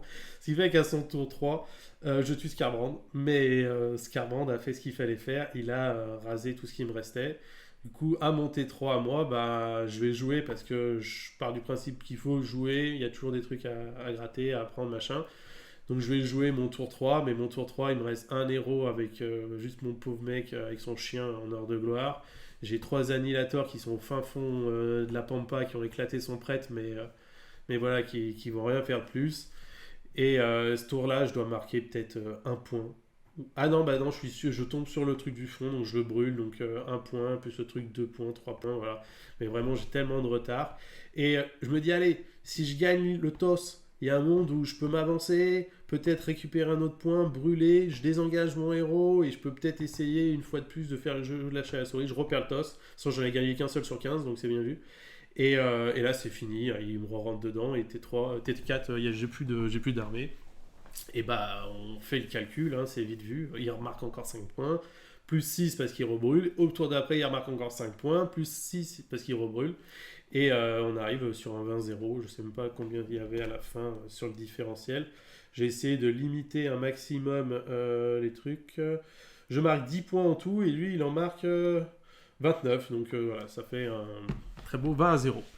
Donc deuxième partie de tournoi assez frustrante de mon côté parce que bah, le deuxième scénario, je savais que j'avais perdu, j'ai perdu. Troisième scénario, je me suis dit allez, je peux aller chercher peut-être la deuxième victoire et remonter un peu.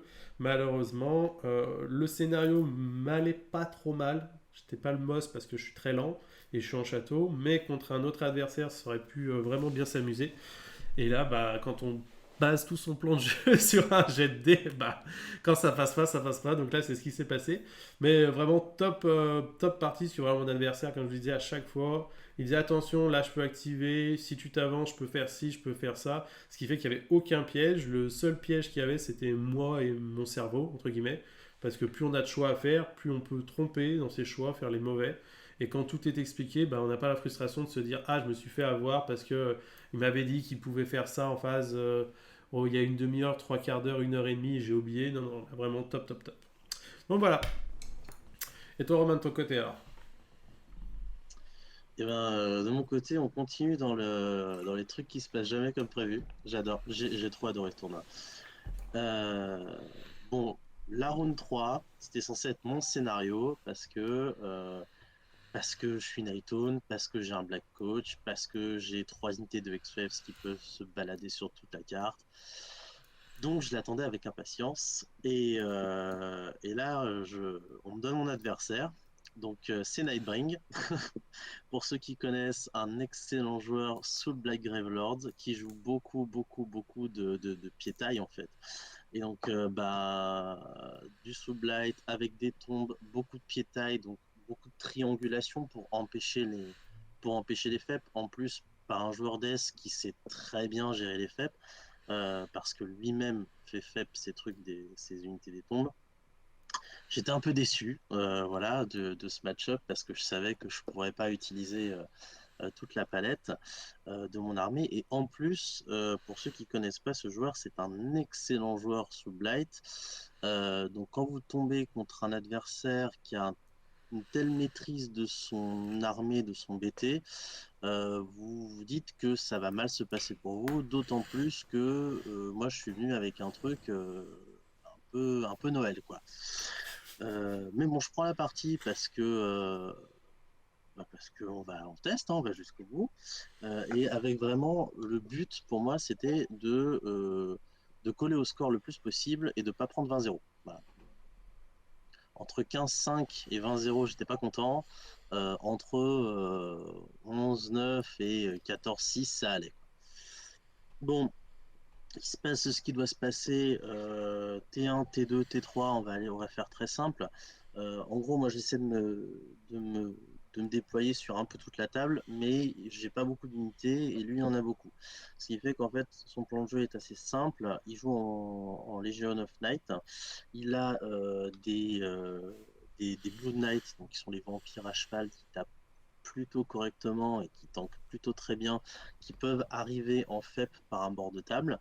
Il a ses tombes, il a des loups qui sont très rapides et je crois que de mémoire en plus ils étaient en expert conquérant, donc s'ils mettaient 3 loups sur un objectif, il compte pour 9 et moi j'ai pas d'expert conquérant, donc du coup il lui suffit de mettre un pied dans l'objectif pour que ça compte pour lui. Il jouait également Manfred, donc qui est une véritable play sur un scénario à 8 objectifs, comme il se fait partout et qu'en plus s'il charge, on rappelle quand même que Manfred ça charge, ensuite ça FEP, mais comme ça a chargé, ça peut pas in. Donc derrière ça peut rentrer dans un objectif, ça peut prendre un décor, bref, ça peut faire beaucoup de choses.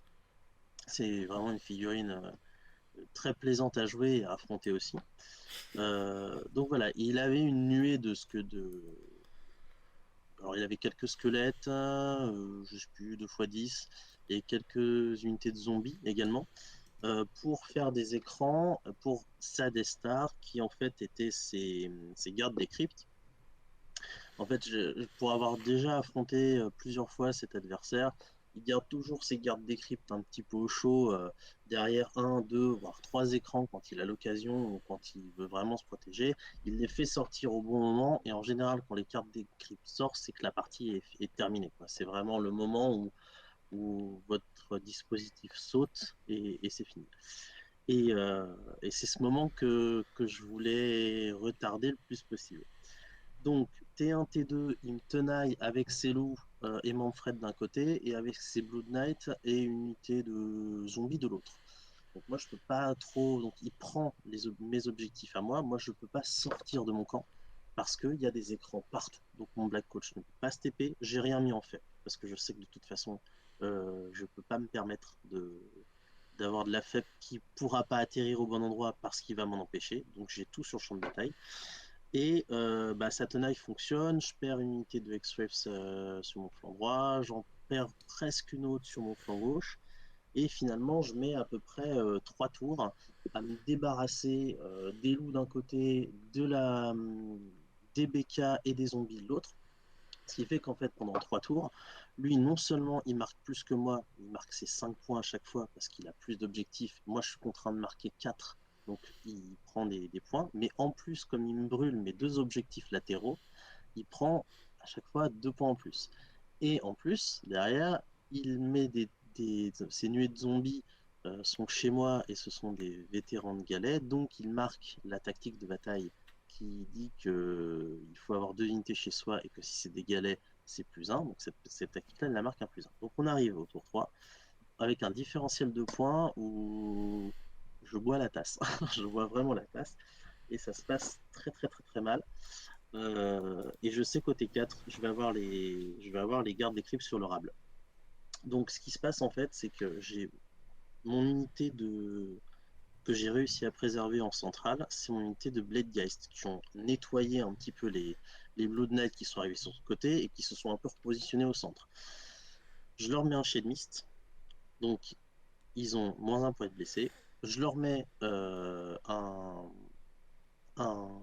ça s'appelle, un Seal of Shaiish qui leur donne une invue à 5. Et je jette avec Lady Olinder son sort signature sur les gardes des cryptes qui disent que j'ai +1 pour les toucher, mais eux ont -1 pour toucher mes unités. Parce que je sais que les gardes des cryptes vont rentrer, et je sais bien que la cible des gardes des cryptes, ça va être ma Destar à moi, et qui va vouloir essayer de l'éclater. Ce qui se passe, c'est qu'il va y aller, il va tenter de leur donner plus une attaque avec à ses gardes des cryptes. Je vais lancer un dé avec Lady Olinder pour tenter de l'annuler. Je ne l'annulerai pas. Donc il a ses gardes des cryptes full buffé, puisqu'en fait, d'un autre côté, il va se servir de la TP de Manfred pour rabattre juste à côté. S'il y a des joueurs sous blight, hein, prenez des notes. Hein, c'est en gros, vous envoyez vos gardes des cryptes, vous faites charger Manfred qui s'est occupé d'un autre flanc. Ensuite, vous rabattez Manfred qui aura préalablement utilisé sa compétence pour donner +1 touche, +1 bless, je crois, dans un rayon de 12 pouces à l'unité. Donc comme ça, vos gardes des cryptes, ils en profitent. Sachant que ces gardes des cryptes à lui étaient debuff de -1, -1. Donc il en avait vraiment besoin. Finalement, il va rebondir parce que ça fait quand même du 3+4+, puisque nos malus et bonus s'annulent. Et je vais réussir quand même pas mal de saves, je vais avoir un peu de chance sur ce coup-là. Donc en fait, il va rebondir complètement sur mes Bladegeist et ça va faire le tournant de la partie. Parce qu'en fait, il a plus de centre à ce moment-là. Que moi, je vais réussir à cleaner ses gardes des cryptes. Et que d'un autre côté, quand moi je vais prendre le tour, mon Black Coach sur le flanc va en fait, aller charger des squelettes qui sont sur son côté à lui. Donc c'est la première fois que je vais toucher des objectifs à lui. Donc j'arrive. L'objectif c'est d'avoir 2 unités dans son camp. Donc j'arrive avec mon badge fauche, je me mets dans son camp. Il était chargé à bloc vu qu'il avait tué des loups. Et le Black Coach, vous pouvez à la phase de tir, quand il est chargé à bloc, jeter un dé sur un 2+, 3D3 BM sur une unité à 12 pouces. Donc j'arrive avec mon Black Coach, je me place, je jette un dé, je fais 1, donc ça rate. Je me dis c'est pas grave, je vais le charger. Et le Black Coach, quand il charge, c'est pas mal parce que sur un 2+, il met des 3 BM. Donc je charge les squelettes, je jette un dé, je fais 1, et ça fonctionne pas. Bref, peu importe, c'était pour la petite blague, mais le Black Coach réussit à se débarrasser des squelettes finalement quand même, avec un peu de chance au dé. D'un autre côté, mes Blade Guys se débarrassent des cartes des cryptocentres, et en fait, Guillaume a plus grand chose sur le champ de bataille, et donc là, la partie s'inverse, c'est-à-dire que moi je lui brûle un objectif, je remonte au point, et le T4 se passe plutôt très très bien pour moi. Et j'arrive à reprendre la table. On arrive au T5 et en fait au T5, je me rends compte que je peux gagner. Mais le problème, c'est que je suis un peu bête et que je me flingue tout seul ma partie. En fait, au T5, donc il prend son T5, il essaie de scorer au maximum.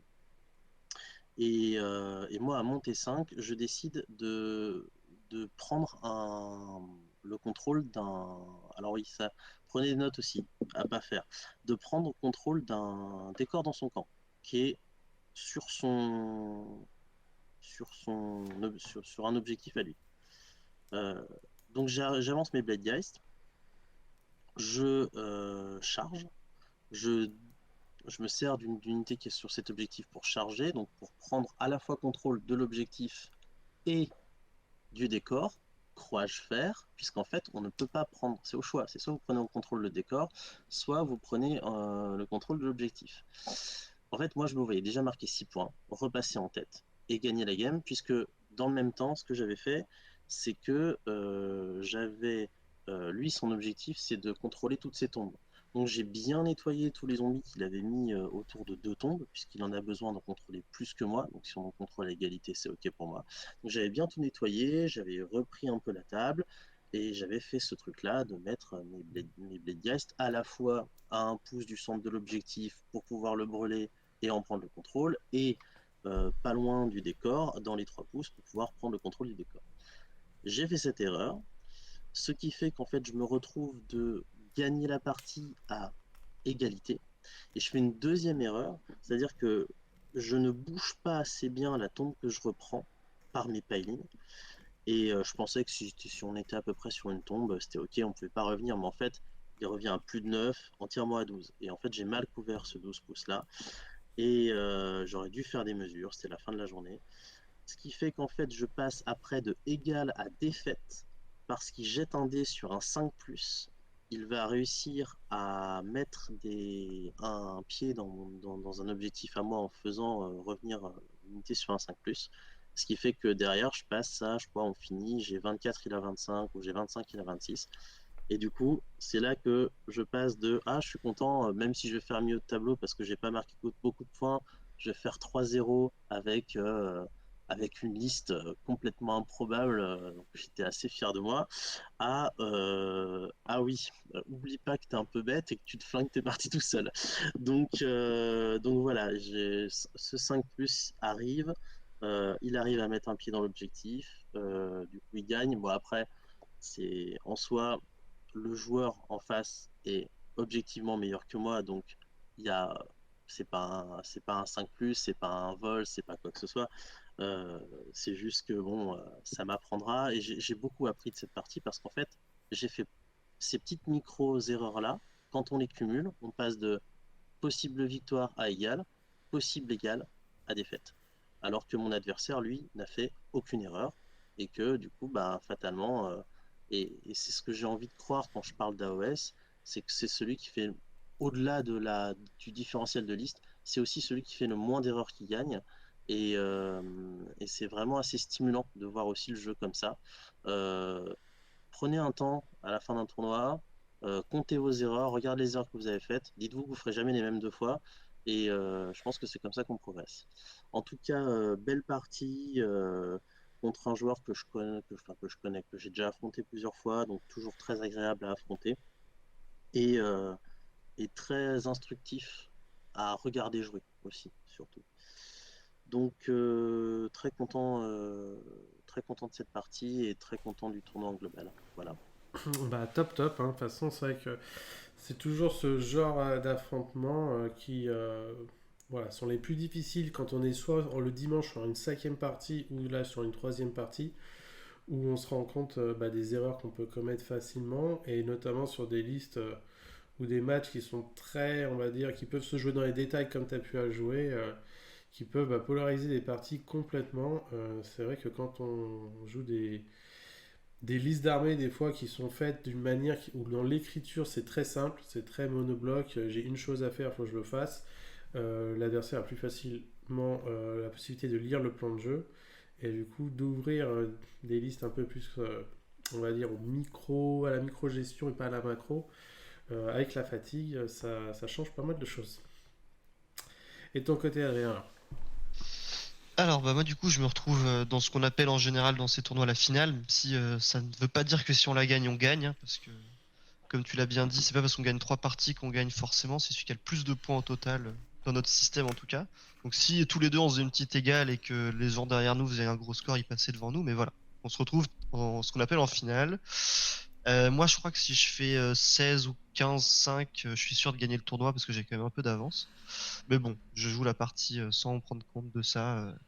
Voilà, donc je joue contre Sylvain, un joueur que je connais bien parce qu'il est dans mon équipe et on joue très régulièrement ensemble. Il joue une liste que je connais très bien parce que c'est une liste qui m'a fait faire des cauchemars ces dernières semaines, moi, parce que c'est sûrement la seule liste contre laquelle je n'ai presque jamais gagné avec mon armée de Nurgle. Donc il joue Seraphon, une liste assez classique, même si je joue pas une version très très standard, mais bon, c'est rien d'hallucinant non plus. Donc il joue Croak, il joue une Engine of the God, donc en gros c'est un dinosaure qui fait très très mal au corps à corps et qui permet entre autres d'être que Croak lance les sorts autour d'elle. Donc l'idée c'est que Croak a beaucoup de sorts d'AOE. L'idée c'est d'envoyer l'engine dans les lignes ennemies. Elle fait très mal et en plus Croak balance des sorts autour d'elle et du coup ça fait extrêmement mal. Un Bastiladon de tir, donc un truc qui avoine énormément. Deux Bastiladons de cac, ça c'est la petite subtilité de sa liste. C'est pas très rare, mais voilà, toutes les listes ne les ont pas. Donc, voilà, deux trucs en sauvegarde à 1+ avec 15 PV, très dur à tomber. Deux petits héros dans la pyramide très classiques qui synergisent toute l'armée, qui mettent des buffs un peu partout. Et des skinks pour faire écran, faire un peu de monde sur les objets. Une liste que je connais parfaitement. La chance que j'ai, c'est que donc cette liste qui était très très forte s'est faite nerfer avec le dernier Battle Scroll. Donc il y a eu énormément d'augmentation de coups en points sur tous les petits héros justement, etc. Sur l'Engine of the Gods, ce qui fait qu'il a dû, pour pouvoir continuer sa liste, sortir Diskink. Ça, je m'en fiche un peu. Mais surtout sortir Endless Spell, l'Aurorghast, qui fait la même chose que celui que jouait Bono dans la première partie, qui empêche les immunes bravoure, et qui fait en plus que quand tu as une figurine qui fuit, tu en as D3 en plus qui fuit. Alors ça, contre mon armée, ça aurait été un massacre. Donc très content qu'il y ait eu ce nerf, parce que sinon je perdais lamentablement cette partie, très probablement. Rien que ce petit changement de liste, hein, on voit un Aurorghast en moins, et ça me permet de probablement gagner la partie, alors que je l'aurais perdu sinon. Donc le gros problème contre son armée, c'est Croak. Avec Teclis, c'est le meilleur magicien du jeu, et Nagash, on va dire. Sa grande force contre moi, c'est qu'il dispelle sur toute la table. Sachant que mon armée est la strat de base, et ce qui m'a permis de contrer Arcane, qui est aussi un très bon sorcier, mais qui dissipe pas sur toute la table, c'est qu'en fait mon Lord Régent qui permet de buffer mes unités, je peux le mettre très loin en retrait sur mon déploiement, en dehors des 30 des sorciers, je lance son sort, qui est très fiable, et il permet de buffer des 3 unités. Donc, si j'ai raté ou je me suis fait dispel avec mes unités, voilà, j'ai mon action de secours avec mon Lord Régent qui peut pas être dispel. Ça marche pas contre Croak, qui dispel sur toute la table, et qui en plus, en fonction de ses buffs, etc., dispel à +3, +4 ou +5. Parce que là, il avait un décor ésotérique, mais comme je prends le premier tour, il a pas pu se buffer, donc je crois qu'il dispel à +4, si je dis pas de bêtises, ce qui est énorme. Donc, je passe aucun sort contre lui. J'en passe un ou deux, mais pas les plus importants. Donc, j'ai très peu de létalité, parce qu'un luminette, quand tu passes tes sorts, t'as presque 2 fois plus de létalité, parce qu'au lieu de faire des BM sur du 6, t'en fais sur du 5. Et les BM, c'est presque ta seule létalité, donc voilà. Je le savais, hein, c'est le match-up qui le veut, j'allais avoir pas beaucoup de létalité. Mais encore une fois, c'est une armée qui synergise sur ses héros. Si je peux les sniper, je suis très bien. Donc je suis assez confiant, même si je sais que ça va être plus dur que les parties d'avant. Et en plus, je connais le joueur. C'est pas pour dénigrer les autres, hein. Bono aussi un très bon joueur. Le deuxième, je le connaissais pas, mais Sylvain est un très bon joueur, donc je savais que ça allait être une partie bien, bien serrée. Donc je prends le premier tour. Il fait une petite erreur de déploiement. En fait, il a trop concentré son attention sur Croak. Il pensait que j'allais tuer Croak, ce qui était pas impensable, hein. C'est effectivement la figurine qui m'emmerde le plus dans son armée. Et du coup, il a laissé la possibilité à mon Lord Seeker de se mettre à 3 pouces de sa pyramide dans laquelle il a 2 héros qui synergisent énormément. Donc je le fais, je prends le T1. Par contre, je tire pas sur Croak parce que le problème c'est que il a donc 5 Saurus Guard à côté qui tankent pour lui, donc c'est 10 PV qui vont prendre à la place de Croak. Et comme je suis sûr qu'il va me dispel tous mes sorts, je peux pas être sûr de tuer Croak parce que je peux espérer lui faire 8, 9, peut-être 10 PV. Et Croak, c'est un jet de dés un peu comme contre Spine, et t'es pas sûr de le tuer. Si je le tue pas, bah, j'ai fait un tour 1 à vide. Et si je me fais double tour, bah, en fait, je suis mort. J'ai perdu la partie 20-0 très probablement. Donc je décide de tuer son Engine of the God, qui est aussi très synergisante pour son armée, qui va empêcher à Kroak d'être très létal, parce que Kroak, du coup, voilà, il fait des dégâts, il a un sort qui fait des dégâts sur toute la table, et après il a 3 sorts, enfin le même qui lance 3 fois, qui fait des dégâts autour de lui, ou autour de l'Engine of the God. Mais Kroak, il avance pas très vite et t'as pas envie de le balancer dans l'armée adverse, donc voilà. Je savais qu'en sortant l'Engine, je me sécurisais un peu de ce côté-là. Et en plus, c'est son général, ce qui fait qu'il allait avoir moins de CP. Et j'ai réussi à lancer Total Eclipse, donc le sort qui fait que tu utilises 2 CP au lieu d'un. Ce qui fait que sur la partie, il va galérer niveau CP et grâce à ça. Donc je tue son engine en mettant presque toute mon armée dessus. Il me reste un tout petit peu de dégâts, et notamment le Lore Seeker qui peut charger sur la pyramide. Donc pour essayer de tuer le Skin Priest et l'Astrolabe. Donc il y en a un qui permet au Bastiadon de tirer 2 fois en plus un hit. Et il y a l'autre qui permet à Kroak d'avoir plus 6 de portée et plus un cast. Donc c'est vraiment des persos hyper synergisants. Je laisse les deux à 1 point de vie. J'ai fait ce qu'il faut pas faire dans AOS, hein. On le sait tous, mais on le fait toujours. J'ai split au lieu d'essayer d'en tuer un. Parce que je sais jamais lequel vaut mieux tuer. C'est mon problème dans ce match-up. J'arrive jamais à me décider. J'essaie de tuer les deux. Je laisse les deux à 1 PV. Voilà. Bon. Je m'en mords un peu les doigts, mais c'est pas bien grave. On fait avec. J'étais déjà content de monter un. J'ai tué l'Engine of the God. C'était mon but. Donc je lui laisse le tour. Il va tuer mon Lore Seeker, hein. Il va lui mettre plein de magie dans la gueule. Ces petits héros vont se remonter en PV, donc c'est comme si je les avais pas touchés. Mais malheureusement, sur l'Angel of the God, il peut pas faire grand chose. Il a aussi fait une petite erreur de déplacement sur son Bastiladon qui est trop loin de ses buffers. Au lieu de tirer 2 fois, il va tirer qu'une seule fois.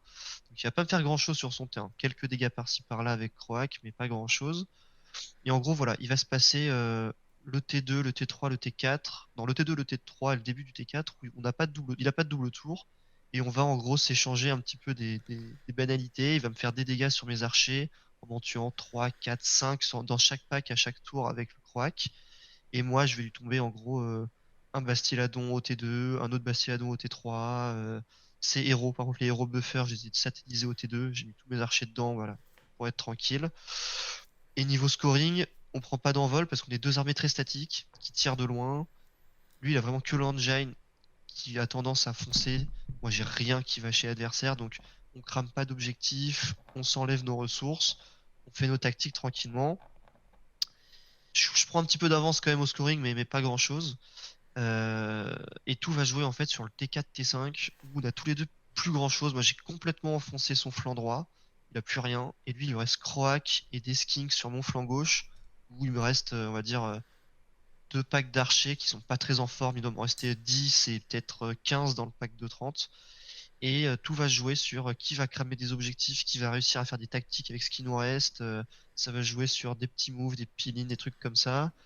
Et ça va être super. C'est les moments dans les parties qui sont géniaux, quoi, où t'as plus grand chose, t'essayes de gratter tout ce que tu peux gratter. Tu penses à toutes tes tactiques, tu penses aux tactiques adverses pour essayer de lui empêcher. La létalité continue d'être importante, mais elle l'est plus tant que ça. Et voilà, des petites choses qui se passent par-ci par-là, un petit oubli par-là, un petit move intéressant. J'arrive à gagner 13-7 en cramant 3 objectifs chez lui. Lui, il m'en crame un ou deux. Moi, je rate une tactique parce que j'avais plus rien à faire. J'ai plus de létalité, j'avais plus rien. Donc super intéressant.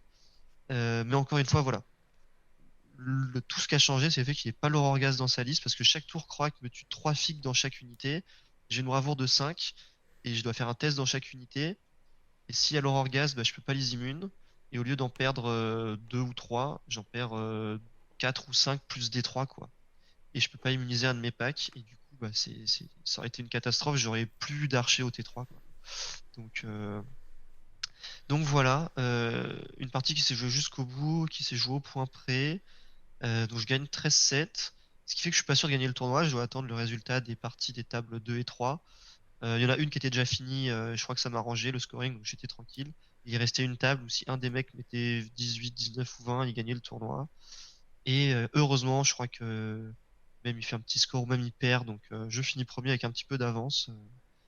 Donc voilà, bien content. Une belle partie, une belle clôturation de tournoi pour moi. Et tout s'est bien passé Bah, avec mes petits félicitations. archers. Félicitations pour Merci. cette première place. Rondement menée du coup, avec beaucoup d'efforts sur la dernière partie. Ouais. Top, top, top. Et ben, Parce qu'effectivement, ouais, je l'ai pas dit, mais ce qui est super intéressant avec ce genre de liste, on a l'impression que c'est débile. Ça l'est un peu, hein. Une- quand t'as énormément de tirs, t'as l'impression que c'est trop facile le jeu. Mais en fait, ça l'est pas. Il faut bien connaître l'armée en face et tes capacités pour sortir ce qu'il faut. Parce que si tu mets toutes tes ressources sur un truc et que tu le sors pas, bah, c'est comme si t'avais rien fait. Si tu sors un truc qui est pas important, bah, c'est comme si t'avais rien fait. Voilà, il faut réussir à sortir ce qu'il faut au bon moment sans trop se mettre en danger. Mais c'est sûr que c'est assez frustrant comme armée pour l'adversaire parce que quand tout se passe bien, bah, il peut rien faire. Il a plus ses buffers, il a plus ses héros et voilà.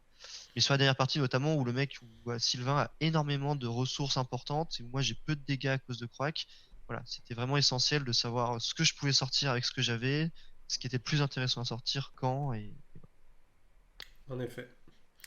En effet, c'est vrai que trouver une liste entre guillemets qui s'oriente dans un style et pouvoir l'assumer, la jouer jusqu'au bout, peut des fois poser des problèmes dans sa propre manière de jouer. Si on n'a pas l'habitude de jouer du tir, quand on joue contre, on a l'impression que c'est toujours fort, mais ça a aussi souvent des faiblesses. Mais bien bon, en tout cas, évidemment, ouais. bon tournoi. On finit dans les temps de mémoire. Un petit peu en retard, mais rien d'exceptionnel. Les dernières parties se jouent. Il y a eu un match sur la dernière table qui prend un peu de retard aussi, qui se finit assez tard, mais C'est nous. d'exceptionnel. Exactement. Attends, Nighton sous le Blight. Ça prend du temps. Au On final, du vous avait coup, prévenu, hein, les gars. oh, de toute façon, après, hein, quand on est sur place. Au final, donc Adrien, tu finis premier. De ton côté, Romain, tu te rappelles de ton résultat? Oui, bah moi 12e, hein, j'ai Douzième. pas marqué beaucoup de points malheureusement, mais bon. Non, non, mais très bien. Et moi, je finis avant-dernier avec mes 11 points, sachant que le dernier joueur marque 5 points, donc ça fait que quelques points de plus. Mais au final, des fois, gratter quelques points peut permettre de prendre un meilleur classement. Mais c'est vrai que les 20-0 sur 3 matchs, bah, on marque pas grand-chose. On va pas se mentir. On va pas se mentir. Du coup, très très cool. En tout cas, je sais que au RTS, pour moi, c'est la deuxième fois que j'y allais et bah, l'ambiance est toujours bonne. L'organisation est bien faite. Il y a beaucoup de tables, mais comme je disais, on se marche pas les uns sur les autres. Et il y a assez de, entre guillemets, il y a assez de joueurs. Voilà, c'est des tournois qui sont, bah, je trouve, assez hétéroclites. Il y a des bons joueurs, des joueurs qui viennent une première fois. Et ce qui permet aussi d'avoir une sorte de mix. Mix de niveau, d'ambiance, voilà, on n'a pas le sentiment de se dire ah bah je vais entre guillemets passer un mauvais moment parce que bah, c'est pas le cas. Et dans ce sens-là, c'est vrai que c'est toujours agréable d'avoir des références un peu qui se répètent comme ça tout au long de l'année. Je sais pas comment ils en font par an, 5 6 peut-être 8. On se Du prononcer. 4-5 sur Ouais, cette année, ouais. 4-5, ouais. Voilà, donc c'est vrai que c'est assez cool de ce côté-là. Pour conclure, du coup, petit retour d'expérience vis-à-vis de nos listes. S'il y avait des choses à faire évoluer vis-à-vis de l'expérience qu'on a récupérée sur ce tournoi-là, des choses, si on devait refaire le tournoi, qu'est-ce qu'on changerait? De mon côté, bah, je suis content d'avoir joué mes grands marteaux pour une première fois. Sur le papier, ça semblait très très bien. Mais bah, le souci que j'ai eu, c'est que à l'échange de ressources, ça l'était pas. Soit je rentrais des choses qui étaient trop fragiles et du coup bah, mes 240 points n'étaient pas optimisés, soit je rentrais dans des choses qui étaient trop résistantes et mes dégâts ne suffisaient pas. Donc si je devais rejouer des grands marteaux, je jouerais pas en tout cas 3 packs de 3, mais un pack de 6. Et si vraiment je vais être gourmand, un pack de 9, mais pas des packs de 3 parce que c'est pas le bon truc. Je pense qu'un pack de 6 en mode coup de fusil à pompe, je l'ai dans le fusil et ça peut voilà, rentrer dans quelque chose, pourquoi pas. Aussi, bah, réfléchir au plus aux sous-factions parce que là, je prends la sous-faction des paladins qui me permet d'avoir plus un touche, plus un de blesse. Le problème, c'est que les seuls paladins que je joue sont en 2 plus, 3 plus, en 3 plus, 2 plus. Donc le bonus de leur sous-faction ne sert pas à grand chose. Je gagne un point de commandement à la touche pour un all-in attack, mais c'est pas ce qui est Gumball, surtout que dans ma liste j'ai un Lord Impératant qui me permet à chaque tour d'avoir un point de commandement gratuit. Donc les points de commandement c'est pas trop ce qui me manque dans ma construction de liste. Donc peut-être en tout cas prendre, si j'ai pas mes paladins, en effet, mes 3x3, mais juste un pack de 6, bah, changer de sous-faction et pouvoir bénéficier d'autres bonus plus importants. Et surtout, bah, ce qui me détruit ma deuxième partie, c'est de ne pas réfléchir du tout à mes vétérans de galets. Et quand on en a 5 et qu'on tombe sur ce scénario, et ça peut arriver au final parce qu'il n'y a que 12 scénarios, donc finalement ça peut jouer. Très très compliqué de pouvoir jouer autour. Je me rends compte aussi de mon côté que j'ai des difficultés à jouer des match-ups que corps à corps. Ce que j'aimais bien sur Stormcast, entre guillemets, c'est que le BT est assez complet pour avoir un peu de cavalerie, un peu de tir, il y a un peu de tout. Il y a beaucoup de choses qui ne fait pas grand-chose, mais on a un peu de tout. Du coup, bah, prendre moins de grands marteaux et prendre peut-être des archers qui peuvent débloquer des situations, parce que dans des match-ups bah, complètement corps à corps, notamment sur Nighthaunt où j'ai pas mal d'expérience contre, souvent c'est difficile. Nighthaunt adore les match-up corps à corps. Et bah, ma troisième partie contre Korn, c'est pareil, ils adorent les match-up corps à corps. Et bah, quand on doit se baser sur un double tour, ça ne marche pas. Et puis apprendre à mieux rouler aussi, parce que bah, gagner une initiative sur toutes, ça n'aide pas non plus. Mais bon, ça c'est difficile à truquer, à moins d'avoir des dés qui vont avec, quoi. Voilà, voilà. Et de ton côté, Romain? Moi, je change rien. Moi, je change rien. J'ai pris beaucoup de plaisir. En fait, bon, pour revenir sur les trois trucs à tester, le Black Coach, Lady Olinder et Kurdos. En fait, à partir du moment où on accepte, parce que c'est trois figurines qui jouent beaucoup sur la chance.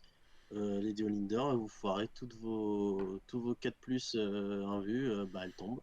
Vous faites 0,5 plus sur Point de comment commandement. ça s'appelle, les points de commandement. Elle vous sert, c'est une capa qui sert à rien. Elle a un sort qui est très bon, mais qui se passe sur du 7. Elle a pas de bonus au lancement de sort. Alors moi j'étais à côté d'un décor où j'avais un bonus la dernière partie, mais c'est pas garanti que vous en ayez. Donc en fait, Kurdos c'est pareil, les 5 plus c'est de la chance. Il a 5 grosses attaques, mais ça se dévisse, hein. Vous faites 2-1 sur les premières et vous faites 2-1 sur les trois autres. Enfin, ça arrive. Moi, ça m'est déjà arrivé. Il peut dévisser. Et le Black Coach, c'est pareil. C'est-à-dire qu'une fois que vous faites vous faites un 1 sur votre gros tir, là, ou alors, pareil, vous dévissez vos 4 plus Ward, il a que 12 PV. Fatalement, il va vous arriver des bricoles. Donc, c'est pour ça que c'est pas des pièces que je conseillerais d'aligner. Je conseille à personne d'aligner les trois si vous voulez faire un résultat en tournoi. En revanche, si vous acceptez le fait que les dés peuvent être très en votre faveur ou pas du tout en votre faveur, vous allez passer des bonnes parties. Parce que si vous arrivez à bien gérer, vous prémunir des doubles tours, bien gérer la distance avec l'adversaire, si vous arrivez à, à bien gérer votre mobilité qui va faire que vous êtes toujours plus nombreux que l'adversaire sur, sur le point de table que vous voudrez. Alors c'est moins facile maintenant parce que les tables ont rétréci, mais c'est toujours possible de le faire. Euh, je pense que vous allez vraiment vous amuser avec. Donc moi je change pas cette liste. Là je suis en train de travailler sur une liste double Black Coach avec justement Lady Olinder comment s'appelle, un Guardian of Souls avec un Midnight Tome qui balance le sort qui fait plein de BM pour nourrir les Black Coach en fait, parce qu'en fait s'ils sont à côté l'un de l'autre, une figurine qui meurt, c'est les 2 dés qui s'incrémentent. Enfin je parle sous contrôle, sous votre contrôle. Pas de dire de bêtises. Et voilà, essayer voilà, d'avoir une espèce de ligne comme ça de 24 PV, save à 4, avion à 4 avec Lady Olinder, un Krulgast devant l'adversaire. Et puis 3 unités de cavalier qui vont prendre la table, les objectifs et qui vont faire un peu les secondaires, les choses comme ça. Voilà. C'est pas un truc, c'est pareil, c'est pas un truc qui va gagner des tournois, mais c'est voilà, on a des nouveaux BT, on peut tester plein de listes. Moi j'encourage tout le monde à se faire plaisir. J'ai pris beaucoup de plaisir dans ce tournoi. Je voulais quand même remercier mes 3 adversaires. Euh, je trouve que j'ai eu la chance de tomber contre des joueurs intelligents tactiquement, intelligents dans leur approche du jeu, intelligents dans le dialogue qu'on a eu à la table. Je dis pas ça pour leur passer de la pommade, hein. Des fois, vous tombez contre des mecs qui n'ont pas forcément un bon état d'esprit ou qui sont pas hyper, comment dirais-je, dans leurs interactions avec vous, ils vont pas chercher à rendre le jeu fluide ou à faire en sorte que les désaccords se passent bien. ou alors vous allez tomber contre des gens qui savent pas jouer parce qu'ils font des grosses erreurs et qui du coup, bah, ça enlève un peu de saveur euh, à la partie. Donc du coup, enfin, comment dire, là j'ai eu la chance d'avoir 3 adversaires intelligents à tout point de vue, avec qui j'ai passé des games absolument super. Attention, hein, ça ne veut pas dire que vous êtes débutant, le joueur en face va passer une mauvaise game avec vous, hein. Au contraire, après, justement, on peut avoir ce moment où on discute ensemble, on peut même discuter ensemble pendant la partie. Je pense que la majeure partie des joueurs expérimentés se comportent comme ça avec les débutants, et on passe des très bons moments. Féliciter Adrien également, belle première place, encore bravo. Euh, on te félicite à chaque fois Merci. parce que tu es un habitué, mais Ah, encore bravo. c'est mon Euh, premier comité que je gagne, hein. J'étais toujours deuxième ou troisième. C'est le premier. et ben, encore félicitations et remercie enfin les orgas. Voilà, c'est Nico et Toufik, je crois, qui ont co-organisé ce tournoi. Donc merci à eux, merci pour ce bon moment et merci pour ton invitation, Quentin, pour débriefer ce super tournoi. Un plaisir.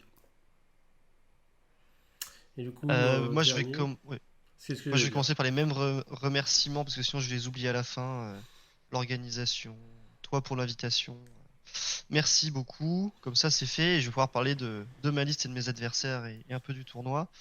Euh, Moi, je suis pas déçu de ma liste. En vrai, malgré tout ce qu'on peut en dire, tout le monde m'a dit que c'était une liste pétée, une liste débile, etc. Bon, c'est pas absolument faux, mais il y a bien mieux à faire en Lumiette actuellement. Moi, je me suis restreint par le one drop, ce que ne font pas beaucoup de joueurs actuellement. Beaucoup décident de mettre plus d'archers et de quitter le one drop. En fait, là, j'ai le maximum théorique possible dans un one drop. On peut pas en mettre plus que 70, alors qu'on peut monter à 100 si on oublie le one drop. Mais pour moi, c'est trop important le one drop, surtout en solo. En équipe, ça se défend de pas le prendre. En solo, c'est pas possible parce que commence à y avoir beaucoup de tirs dans la méta. Il y a Caradron qui est un peu revenu, il y a Seraphon qui tire, il y a Ogor qui est nouveau et qui se met à tirer très fort. Il y a deux, trois autres armées qui peuvent tirer par-ci par-là. Il y a notamment Cruel Boys qui est un hard counter des luminettes qui s'est fait buffer donc qui peut un peu revenir. Et dans un match-up de tir, c'est souvent pareil, c'est le premier qui tire qui a gagné. Donc être en one drop est presque primordial. Ou c'est le premier qui peut se permettre de laisser l'autre être trop loin et qui peut pas tirer, qui a doublement gagné. Parce que tu te déploies hors de portée, tu sais que tu vas laisser l'autre. Enfin bref. C'est ça qui est important. Donc moi, je décide de garder le one drop. Et donc ma liste, en fait, je peux presque pas la changer si je veux garder ça. Le seul truc qui peut changer, c'est que là, je joue avec 20 lanciers, donc 70 archers et une baliste. Et je peux rentrer à la place de 10 lanciers, je peux rentrer 5 petits wind chargeurs. Le problème, c'est que je les avais pas, parce qu'ils viennent juste d'arriver, ils sont en train d'être montés. Donc les petits kangourous avec d'autres archers dessus, donc je peux remplacer un pack de 10 lanciers par 5 wind chargeurs. Donc c'est la seule modification que je vais faire pour avoir encore plus de tirs, parce qu'avoir 94 figues dans ma liste, j'en avais 21 qui sont pas capables de tirer, c'est scandaleux. Il n'y en aura plus que 11 dans la prochaine liste. Donc ce sera bien mieux. Par contre, ouais, j'ai mis la baliste uniquement pour le one drop. Pour moi, elle était nulle, la baliste. Parce que dans AOS, toutes les balistes sont nulles. Tout le monde le sait. Elle m'a vachement surpris. Pour deux raisons. La première, c'est qu'en fait, avec le nouveau BT, les archers et les balistes, quand ils sont côte à côte, à 6 pouces, ils se buffent leur portée. En fait, les archers, maintenant, ils ne tirent plus qu'à 24, alors qu'avant, ils tiraient à 30. Mais ils ont plus 6 de portée s'ils sont à côté d'autres archers ou d'une baliste. Et la baliste, pareil, elle tire à 30, 36 si elle est à côté d'archer ou d'une autre baliste. Et donc, en fait, c'était pratique parce que j'avais 3 unités d'archer et une baliste et ça me permettait de faire deux d'un côté, deux de l'autre et ils se buffaient mutuellement. Donc, voilà. Et l'autre chose qui est forte avec la baliste, que j'avais lu sur le War Scroll, mais qui m'a vachement servi, c'est que donc elle a des dégâts D3. Et c'est pour ça que c'est nul, une baliste. T'as très peu de tirs. Donc c'est comme Kurdos Valentine, quoi. T'en rates un forcément, t'en rates souvent un à la blesse, forcément, ce qui fait que finalement sur mes 3 tirs de balise, j'en ai qu'un seul qui va blesser, et c'est du dégât D3, quoi, donc c'est un peu nul. Mais sur les monstres, c'est flat 3, donc c'est pas dégueu, et j'ai affronté que des monstres. J'ai affronté Arcane, puis des Phoenix de glace, puis des Bastiladons. Donc j'étais tout le temps flat 3 sur ce que je tirais, donc en vrai c'était pas mal. Donc pas déçu de la baliste. Mais voilà, tu tombes sur un match-up où il n'y a pas de monstre et tu vas faire 2-1 à la touche. Bah voilà, elle a servi à rien ta baliste. Mais donc voilà, ma liste très content. Je pense pas jouer ça dans beaucoup de tournois parce que c'est voilà, c'est pas super fun à jouer. Comme je l'ai expliqué, c'est juste savoir sur quoi tu tires et tirer. Il n'y a pas beaucoup de mécaniques très intéressantes. Alors que là, récemment, j'ai joué Iron Joe, c'est un nombre de tricks hallucinant avec l'armée. Enfin, je joue énormément de Nurgle, surtout des démons. Et t'as pareil des tricks dans tous les sens. Et c'est ça qui me plaît, et c'est ça qui plaît à beaucoup de joueurs dans le jeu. Donc voilà, jouer purement des archers, c'est fort, ça fait gagner des tournois. Mais je vais sûrement pas spammer cette liste, sauf s'il le faut pour une raison X ou Y. Voilà, je risque de me repartir sur d'autres armées, même si je vais quand même retester un coup sur un tournoi prochainement avec mes petits Wind Chargers qui seront peints d'ici là, j'espère. Et voilà, sinon, un super tournoi, deux adversaires que je connaissais bien, un que j'ai découvert, euh, que des bons joueurs comme toi, des super bonnes parties avec des personnes qui n'ont pas fait d'erreur. Ils ont perdu, mais ils y pouvaient pas grand-chose. J'aurais pas fait mieux à leur place contre moi-même. Donc voilà, super tournoi et hâte d'en refaire d'autres et de débrief. Top, top, top. Eh ben écoutez, en tout cas, moi je vous remercie de votre présence. C'était super cool. On va s'arrêter ici. Donc je vais vous dire merci à tous ceux qui ont regardé. Et puis bah à une prochaine sur une autre vidéo. Ciao tout le monde! Au revoir! Salut.